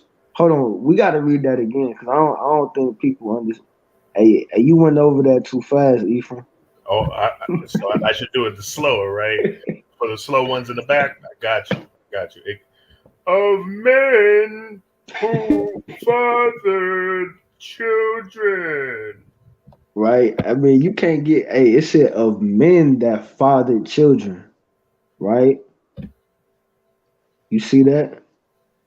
Hey, we can close it up. Hey, we could close. I mean, you can read over the rest of them, but I mean that's it. That's a clean cut right there. But you can read the rest of them. In the definitions, it says from a variation of 1085. We'll go into that in a second. It means to procreate properly of the father. Of the father. So wait. So wait a minute. So you telling me, and when we read that in Matthew 1 and 16, where it said, and Jacob begot Joseph. So that's telling you that that's his. What we just read in the definition, his father, right? Father. And but look at that. But it says, but by extension of the mother. That doesn't mean that it doesn't mean what people think it means. If you go back to the precept, right, it says, and Jacob begot Joseph, the husband of Mary, of right. whom, and here's the extension, of whom was born Yahushua. Right. So you see that of whom was born, and like we said, that same word for was born is the same as begot. So when you read down to Matthew, it says begot, and then you get down to Yahushua, it says of whom was born. That's the same word. So it's literally telling you right there that Yahawashi comes from Joseph, which is his father, which is the husband of Mary, right? I mean, you can't get no more specific than that. And How it did says, Joseph? Salakia, it says the same thing about Ruth and oh God, Ruth and what the heck is his name? Where is it? It's up here. Right, yeah. Right here. Of Boaz, of Rekav, and Boaz begot Obed of the extension of Ruth. Right, because that's just showing that was his mother, right? So you have two parents, you have a father and a mother. It's literally telling you that Yahawashi has a father and a mother, right? It says, let's just read it again. Let's read it again. Hey, Shalak, can you read that again? Hey, that's Con. fire. That's fire, King. And a lot of people get tripped up Matthew. on this, them Christians, right? But I mean, you just got to break down these words to them, right? So let's read verse 16. Matthew 1:16. And Jacob begat Joseph, the Right, so let's stop husband right of there. Mary. So Jacob begot Joseph. That means that was his father. So Joseph comes from the seed or the sperm of Jacob, and then it said the husband of Mary. Right? How do you become a woman's husband? Right? What about Isaac and Rebecca? Right? How did Isaac become Rebecca's husband? Took her to that tent. What happened in that tent? Hey, he clapped them cheeks. Oh He man, did. You know why? right? Because not one person, not one person I have yet to see, not one Christian, even some Israelite Christians, right, who have a sense, but they're not all the way there, right? Mm-hmm. What's the difference between Matthew 1:18 and Matthew 1:19? Right? In one precept, they were espoused. In the next precept, now he's the husband. And of course, Right. he's a just man, which means he followed the law. So he's not going to make a whore out of the daughters of Israel. He's not Con. going to Come. do that. And we go get into that part Um, too, right? So let's finish verse 16. So like it said, and Jacob begot Joseph, the husband of Mary, right? So the husband of Mary, if they husband and wife, that mean they consummated the marriage. It's only one way to become a woman's husband, right? And then it said, of whom was born. So it's still talking about Joseph, of whom was born Yahawashi Hamashiach, who is called Christ. So that's literally telling you that Yahawashi comes from Joseph, from the seed of Joseph, right? Because that was his father. I mean, there's no way around that. If you somebody's father, I mean, I don't know how you explain that. I Salaki, mean, I got a precept. so your father is your father. That means you come from that man's seed, right? So I mean, it's that simple, right? Go ahead with your precept. Con, this is the book of John 6:41. The Jews then murmured at him because he said, I am the bread which came down from heaven. Verse 42. And they said, is not this Yahawashi, the son of Joseph, whose father and mother we know? How is it then that he saith, I come down from heaven? Right, you see that? You want to go into that? That's self-explanatory, right? The son Very of Joseph. self-explanatory. I mean, how is he born of a virgin or immaculate conception if he's the son of Joseph, right? And I got another one too, right? Let me get this in Luke chapter 2. Damn, This you the were going right to where I was at, yo. Let me get Luke. With the tribe of Mary. No, let me bring this Okay, out I'll real get quick. that after that. This Luke chapter 2 and verse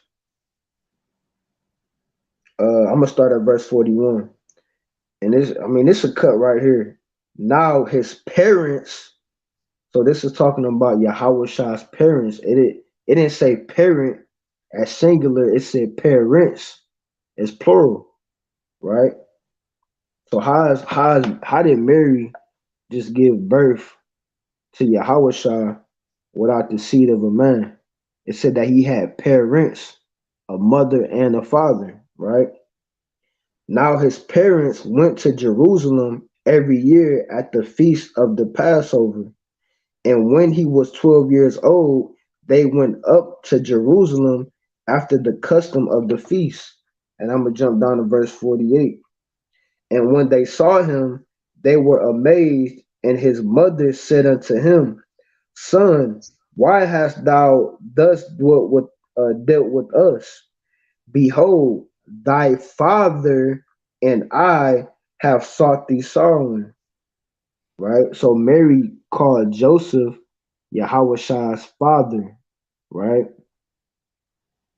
And like the brother Shalak brought out in John chapter 6, it said that YAHAWAHSHI was Joseph's son, right?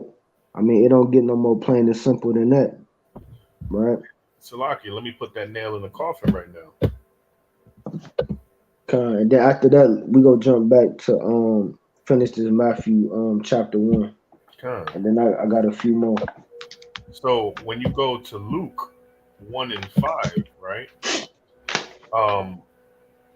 So of course, Christ is from the house of David. If you go to Hebrews, it says he's from the tribe of Judah.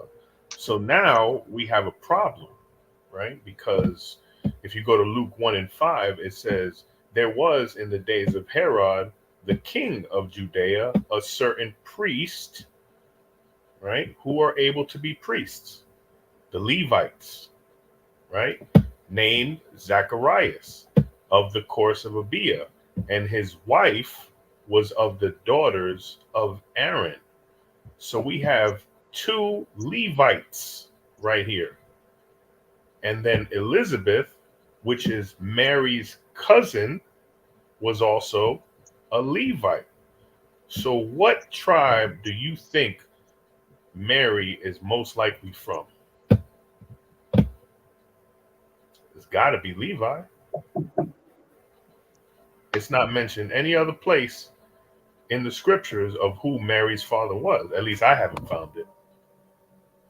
But if her cousin is a Levite and her cousin's parents are both Levites, it's a pretty good chance that Mary's parents as well are also Levites. So then how can Christ be a Judite if his mother is a Levite?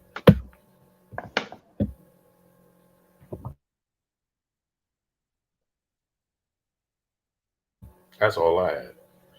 Con, right? And that's a good point too, right? So like we showing you, right? Like the brothers bringing out some mighty points and some mighty precepts, right? All linking back up to Yahushua coming from Joseph, and then Joseph coming all the way down from the kings, right? Jeconiah, right? Even though the Lord put an end to Jeconiah and his sons from ruling over the kingdom, that didn't stop the Lord's promise that he made to David that in the last days a descendant from David's line will be king over Israel, right? So let's read Matthew 1 and 16, and let's read down to verse 18. And Kazak, can you give me Matthew 2 and 1? Con. All right, so let's finish that. Matthew 1 and 16. And Jacob begat Joseph, the husband of Mary, of whom was born YAHWAHSHI, who was called a Mashiach. So all the generations from Abraham to David are 14 generations, and from David until the carrying away into Babylon are 14 generations, and from the carrying away into Babylon unto a Mashiach are 14 generations. Verse 18. Now the birth of Yahawashi a Mashiach was on this wise.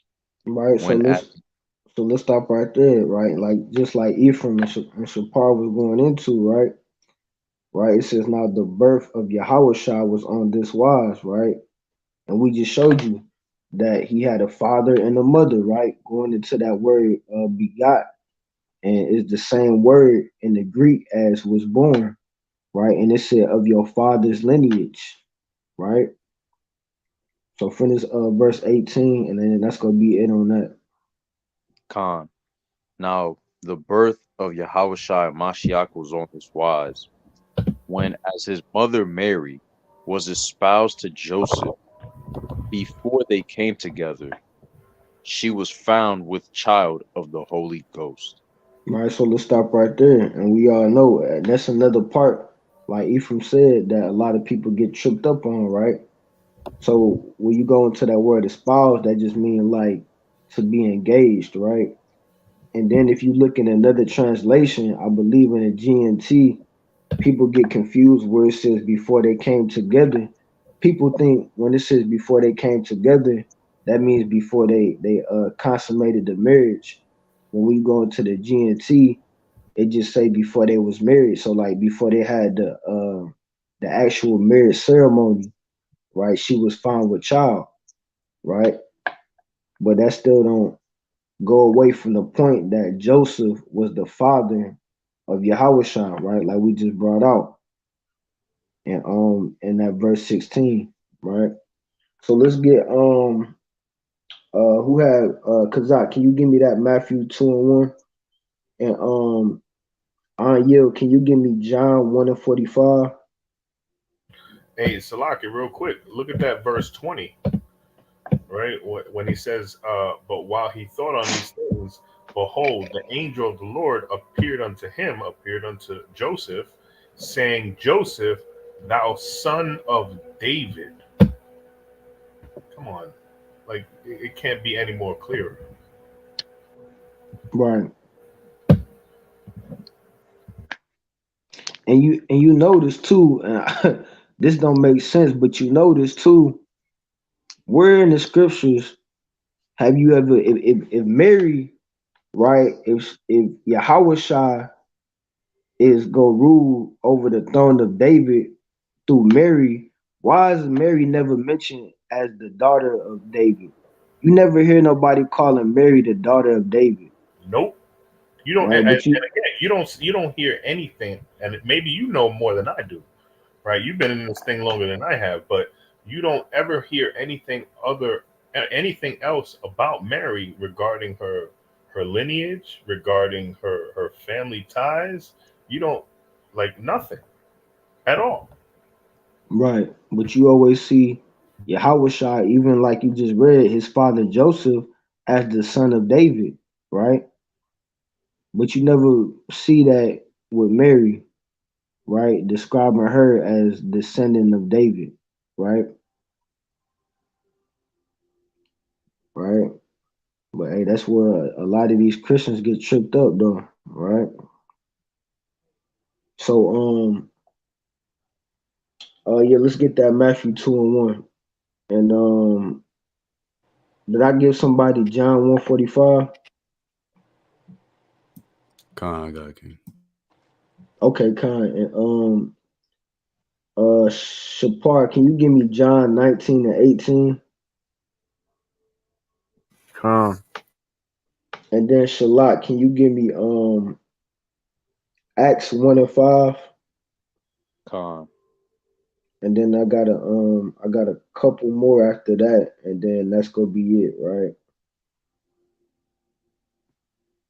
All right, so let's bring that out. God, this is the book of Matthew, chapter 2 and verse 1. It says, Now when Yahushua was born in Bethlehem of Judea in the days of Herod the king, behold, there came wise men from the east to Jerusalem, saying, Where is he that is born King of the Jews? So let's stop right there. You see that? Right? So if the kingdom completely ended with Jeconiah when the Lord put that punishment on him in Jeremiah 22, why are they saying, where is he that is born king of the Jews? Why are they calling Yahushua the king of the Jews if the kingdom completely ended with Jeconiah? Right?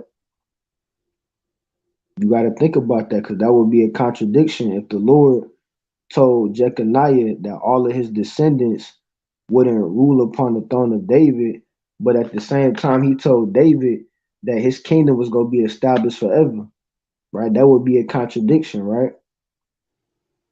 You see that? So that goes to show you that the Lord didn't end his promise with David, and then that punishment that happened in Jeconiah, that was only supposed to be on him and his children, right? And but that in the last days that the Most High was gonna keep his promise to David, right? So let's jump down to verse 5. Let's read 5 and 6. Con. This is Matthew chapter 2, verse 5. And they said unto him in Bethlehem of Judea, for thus it is written by the prophet, and thou, Bethlehem, in the land of Judah, art not the least among the princes of Judah, for out of thee shall come a governor that shall rule my people Israel. Right, you see that? There shall be a governor that shall rule my people Israel, right? And it said in verse 5, for thus it is written by the prophet, and that's talking about the prophet Micah, right? Because Micah prophesied about the same thing, right? I believe it's Micah chapter 5, if I'm not mistaken, right? I think it's 5 and 2. Right, right. So you see that? So like I said, and it's going back to that lesson about Yahushua being in the Old Testament that we brought out some months back about a majority of the prophets in the Old Testament prophesying about Yahushua, right? Being the king over Israel and ruling as the seed of David, right? So let me get there real quick in that John 145.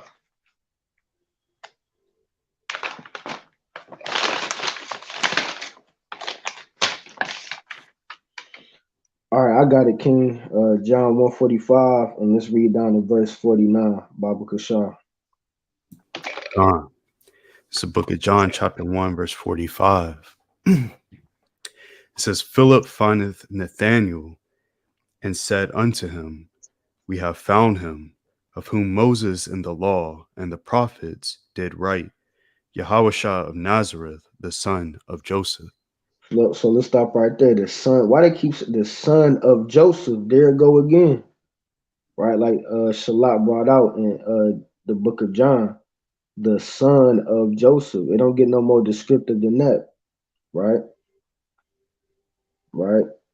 So Yahweh's lineage go all the way from David to Solomon, Rehoboam, Hezekiah, all the different kings of Judah, even down to Jeconiah, all the way down to his father Joseph, right? And like I said, it said of whom Moses in the law, because you read about Yahweh, we just read in the book of Genesis chapter 49, right? You can go into Deuteronomy chapter 18, I believe, right? And throughout all the prophets, Isaiah 53, all throughout the book of Psalm, Jeremiah, Ezekiel, Micah, Hosea, all the different prophets prophesied about Yahweh, right? So let's read on. Verse 46. And Nathanael said unto him, can there any good thing come out of Nazareth? Philip said unto him, come and see. Verse 47. Yahushua saw Nathanael coming to him, and saith of him, behold, an Israelite indeed, in whom there is no guile. Verse 48. Nathanael said unto him, whence knowest thou me? Yahushua answered and said unto him, before that Philip called thee, and when thou wast under the fig tree, I saw thee. Verse 49. Nathanael answered and said unto him, Rabbi, thou art the Son of the Most High, Thou art the king of Israel. You see that? Thou art the king of Israel, right? Because like we read all those prophecies back in Ezekiel, right? Hosea, like the brother Shapar brought out in Amos 9:11 about the Most High God reestablishing the kingdom of David in the last days, right? So where you read in Ezekiel 37, where it said that the Lord was gonna gather Israel and bring us back in our own land, and David was gonna be king over us. That's not literally talking about David. That's talking about that was a mystery, speaking about YAHAWAHSHI ruling in the place of David and being king over Israel, right? Like it was prophesied back in the Old Testament, right? Right. So that's just another account of YAHAWAHSHI being called the king of Israel, right? So who had John 19 and 18?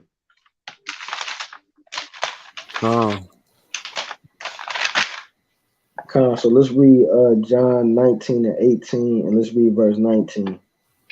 It's the book of John, chapter 19 and verse 18. And it reads, where they crucified him and two other with him on either side, one and Yahushua in the midst. And Pilate wrote a title and put it on the cross. And the writing was Yahushua of Nazareth, the King of the Jews. You see that? There it go again. Because they knew that he was king over Israel or king over the Jews in the place of David, right? That he was the one that was prophesied about in the Old Testament that was going to rule in the place of David over Israel, right? In the last days, right? Right. So we got that Acts 1 and 5. And yeah, I'm gonna get a couple more after that, and then that's gonna be it, right? So let's get that Acts 1 and 5. Give me a minute to get there real quick.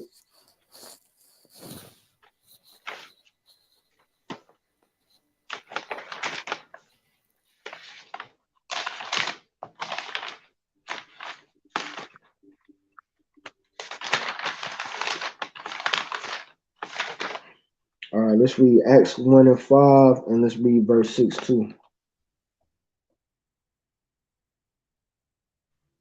Acts 1 and 5. For John truly baptized with water, but ye shall be baptized with the Holy Ghost not many days hence. When they, therefore, were come together, they asked of him, saying, Lord, wilt thou at this time restore again the kingdom to Israel? Right. So why did the apostles ask him, wilt thou at this time restore again the kingdom to Israel, if they knew that the kingdom was completely ended with Jeconiah? Right. You see that? Why would they ask Yahushua that if the kingdom ended with Jeconiah, right? Why would they ask him if he would restore the kingdom again to Israel, right? Because like we said, that punishment that the Lord put upon Jeconiah, that was for him and his children. But in the last days, the Lord promised David that he would restore his kingdom, right?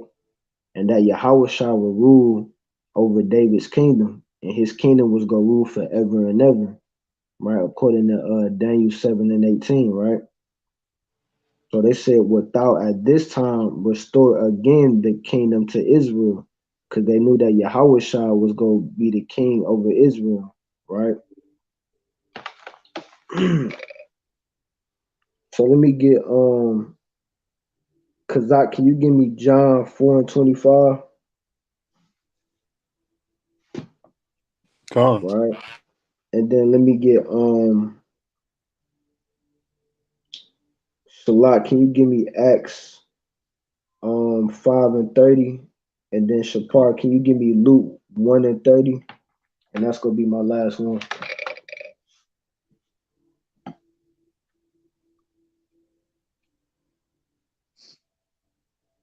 I got John 4 and 25.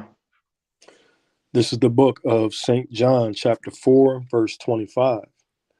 It says, the woman saith unto him, I know that Messiah cometh, which is called Hamashiach. So let's stop right there, right? And this woman is talking about that's a Samaritan woman that Yahawashi met at the well, right? Which was an Israelite. Because remember, she told Yahawashi, she said, our father Jacob. So the woman told Yahawashi, she said, I know that the Messiah cometh, right? But let's see what Yahawashi told the woman. The woman saith unto him, I know that Messiah cometh, which is called Hamashiach. When he is come, he will tell us all things. Yahawashi saith unto her, I that speak unto thee am he. So let's end it with that, right? So he said, the Messiah, he said, I that speak unto thee am he, right? I am the Messiah, right? That's what he told the woman, the Samaritan woman, right? Right? So like we said, going into that punishment that was placed on Jeconiah, right? That don't affect all the descendants of Jeconiah. That was just to him and his children, that him and his children would no longer reign upon the throne of David. But in the last days, the Lord still promised unto David that his kingdom was going to be ruling forever, right?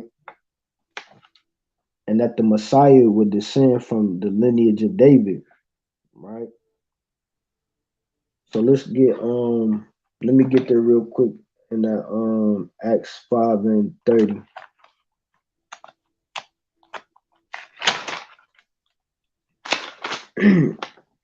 Right? Because if the Lord would have put a complete end to David's kingdom, then all of us would have been screwed because we wouldn't have had no Messiah. We wouldn't have a savior, right? How would we have grace? Right? How could we repent if we had no Messiah? Exactly. Right? I think that makes sense. Right? I mean, if we don't have a Messiah, if the kingdom ended with Jeconiah, then we would be screwed. We would have no place of repentance, right? We would be just like Esau, right? Where it said he had no place of repentance, right? We would have been just like Esau, right? We would have had no grace, no repentance, right? So let's bring this out in Acts 5 and 30, and let's read 31. Khan, this is the book of Acts, chapter 5 and 30. The God of our fathers raised up Yahawashi, whom ye slew and hanged on a tree. Him hath God exalted with his right hand to be a prince and a savior, for to give repentance to Israel and forgiveness of sins. Right, so that go back to that prophecy in Zechariah chapter 9, where it said, "Thy king cometh, having salvation." So that king, like we went into, was talking about Yahweh Shai, right? He is our king, our prince, and our savior. That's gonna bring us salvation, right? And that's gonna give us repentance and forgiveness of sins, right? You see that? So that's why the Lord had to keep his promise to David. Because like we read in the history of all the kings, majority of the kings went off and they was into that witchcraft and idol worship, right? And that's why the Lord put an end to Jeconiah's kingdom, right? But in the last days, the Lord prophesied that in the last days, he will reestablish David's kingdom, right? And then that Yahweh will rule over it, right?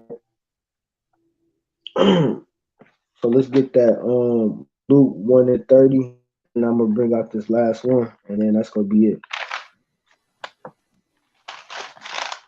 Khan, I got it, King. All right, Con, I got it.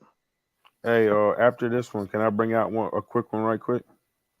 Con, All right, Khan. So you said Luke 1 and 30? let's read down to 33, Baba Kashar. Khan. This is the book of Luke, chapter 1, verse 30. And it reads, And the angel said unto her, Fear not, Mary, for thou hast found favor with the Most High. And behold, thou shalt conceive in thy womb, and bring forth a son, and shalt call his name Yahawashi. And he shall be great, and shall be called the Son of the Highest. and the Lord God shall give unto him the throne of his father David. You see that? Of his father David, right? He will give him the throne of his father David, right? Because remember what we read in 2 Samuel, right? Chapter 7, when the Lord said that he was going to establish David's kingdom forever, right? So let's read on. Verse 33. And he shall reign over the house of Jacob forever, and of his kingdom there shall be no end. Right, you see that? So that's linking back up with the prophecies in Ezekiel 37 when the Lord said that he was gonna gather the two sticks and David, his servant, was gonna be king over Israel. But we all know that that's not literally talking about David, but that's talking about YAHAWAHSHI, which is a descendant of David, right? So that wasn't on that. You said you had a precept. Yeah, that was crazy because you just was talking about the descendant of David. Hey, Mahar, can you bring up Revelations 22 and 16? Hey, that's the spirit, because that was the last precept I was gonna bring out. Oh, my bad, King. I didn't mean to Now step go ahead, on. bring it out. Now we gonna close it with that. That was Yeah, literally the last precept I was gonna bring out. that's fire right there. Con. Hey, but can we read it in a different translation? Can we read it in the can you bring up the comparison, Ephraim? Khan, Salaki, which verse? Revelations 22 and 16. Khan, here I come.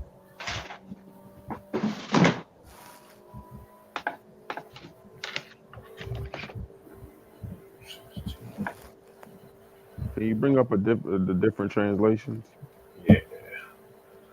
Which one did you want, King? I wanted to get the one that said the descendant of. Uh, Right there, I yeah, see it. yeah, It's Con. CSB. Yeah, The ESV?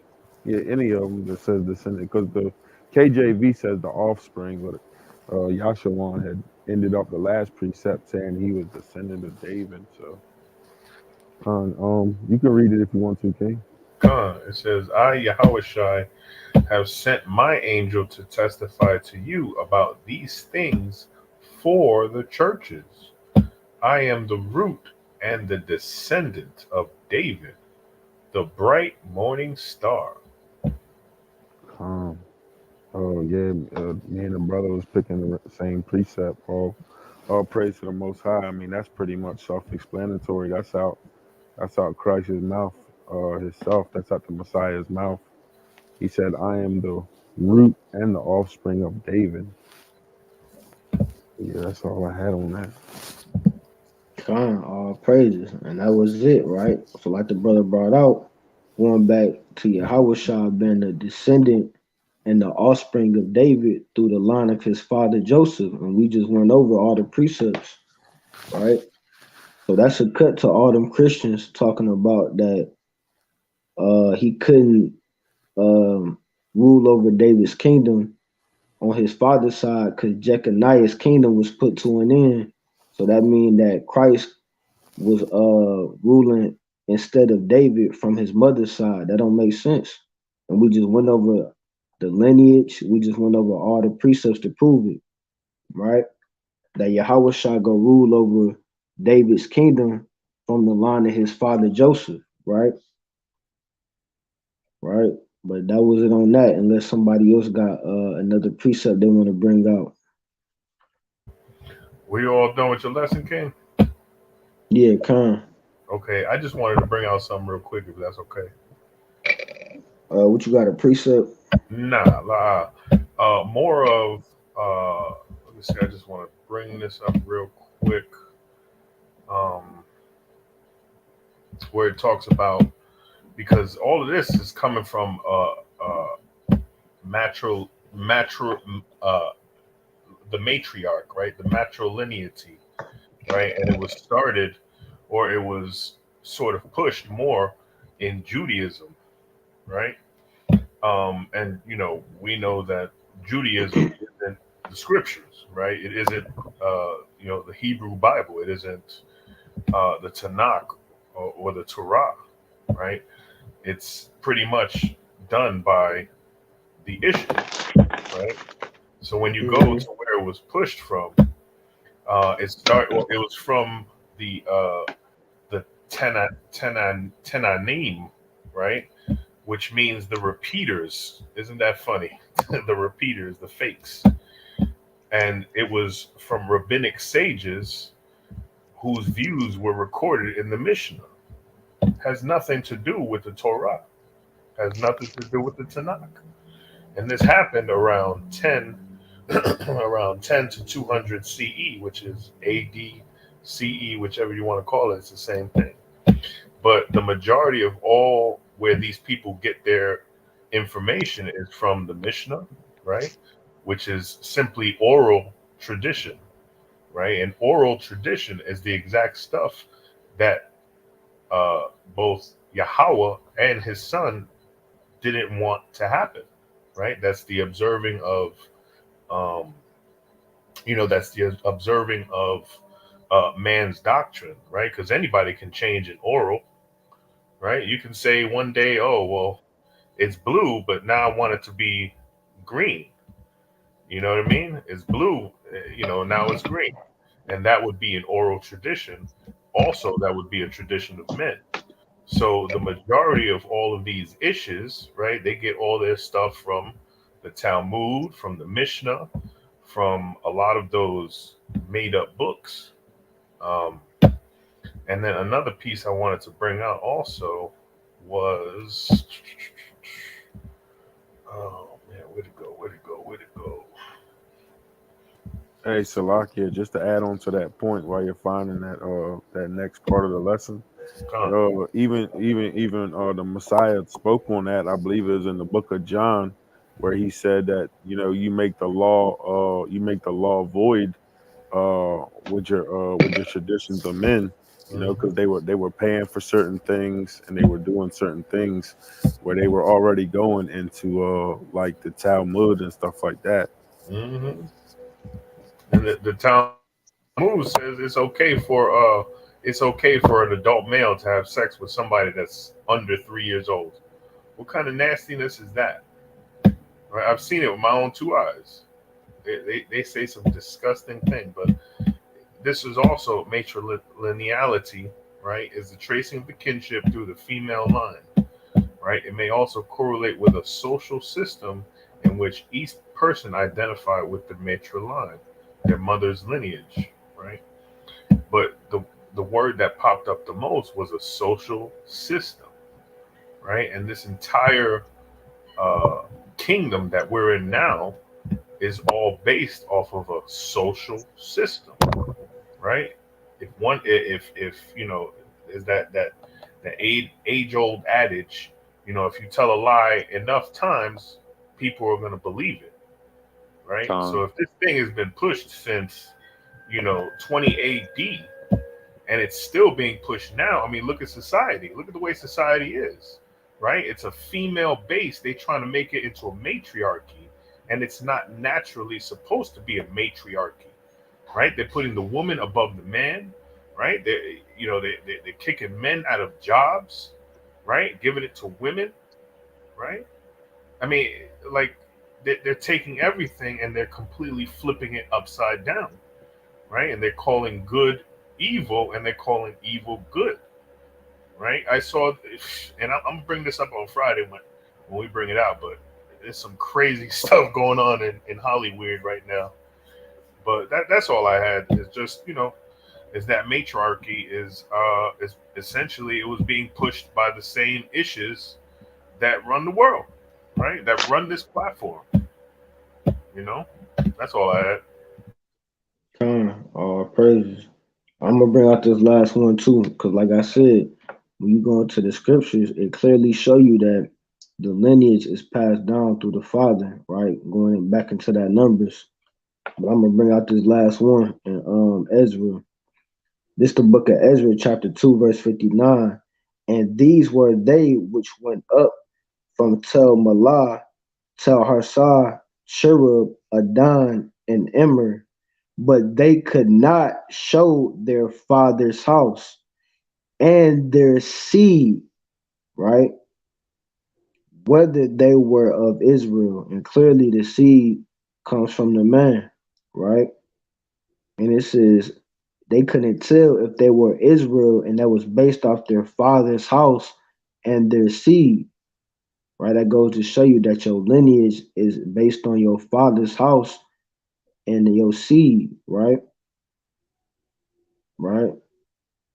And like we just went over the precepts about YAHAWAHSHI coming from the seed of David, and in Matthew chapter 1, it gives you the whole lineage of David going down to Joseph, and then it told you that YAHAWAHSHI was the son of Joseph, right? So it don't get no more clean cut than that, right? But we go close it out unless anybody else had another precept.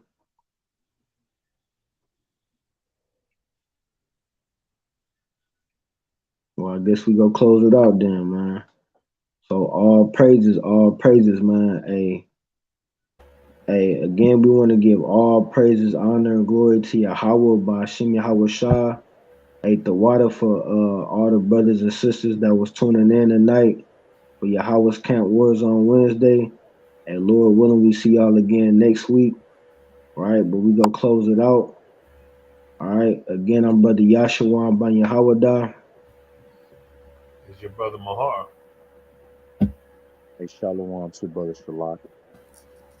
Hey, Shalom, it's your brother Shapar. Hey, Shalom, it's your brother Aniel. Hey, Shalom Israel. It's your brother Kazak. Right. So we want to give a mighty Kwam Yashala to the nation of Israel. And Shalom. Kum Yashala.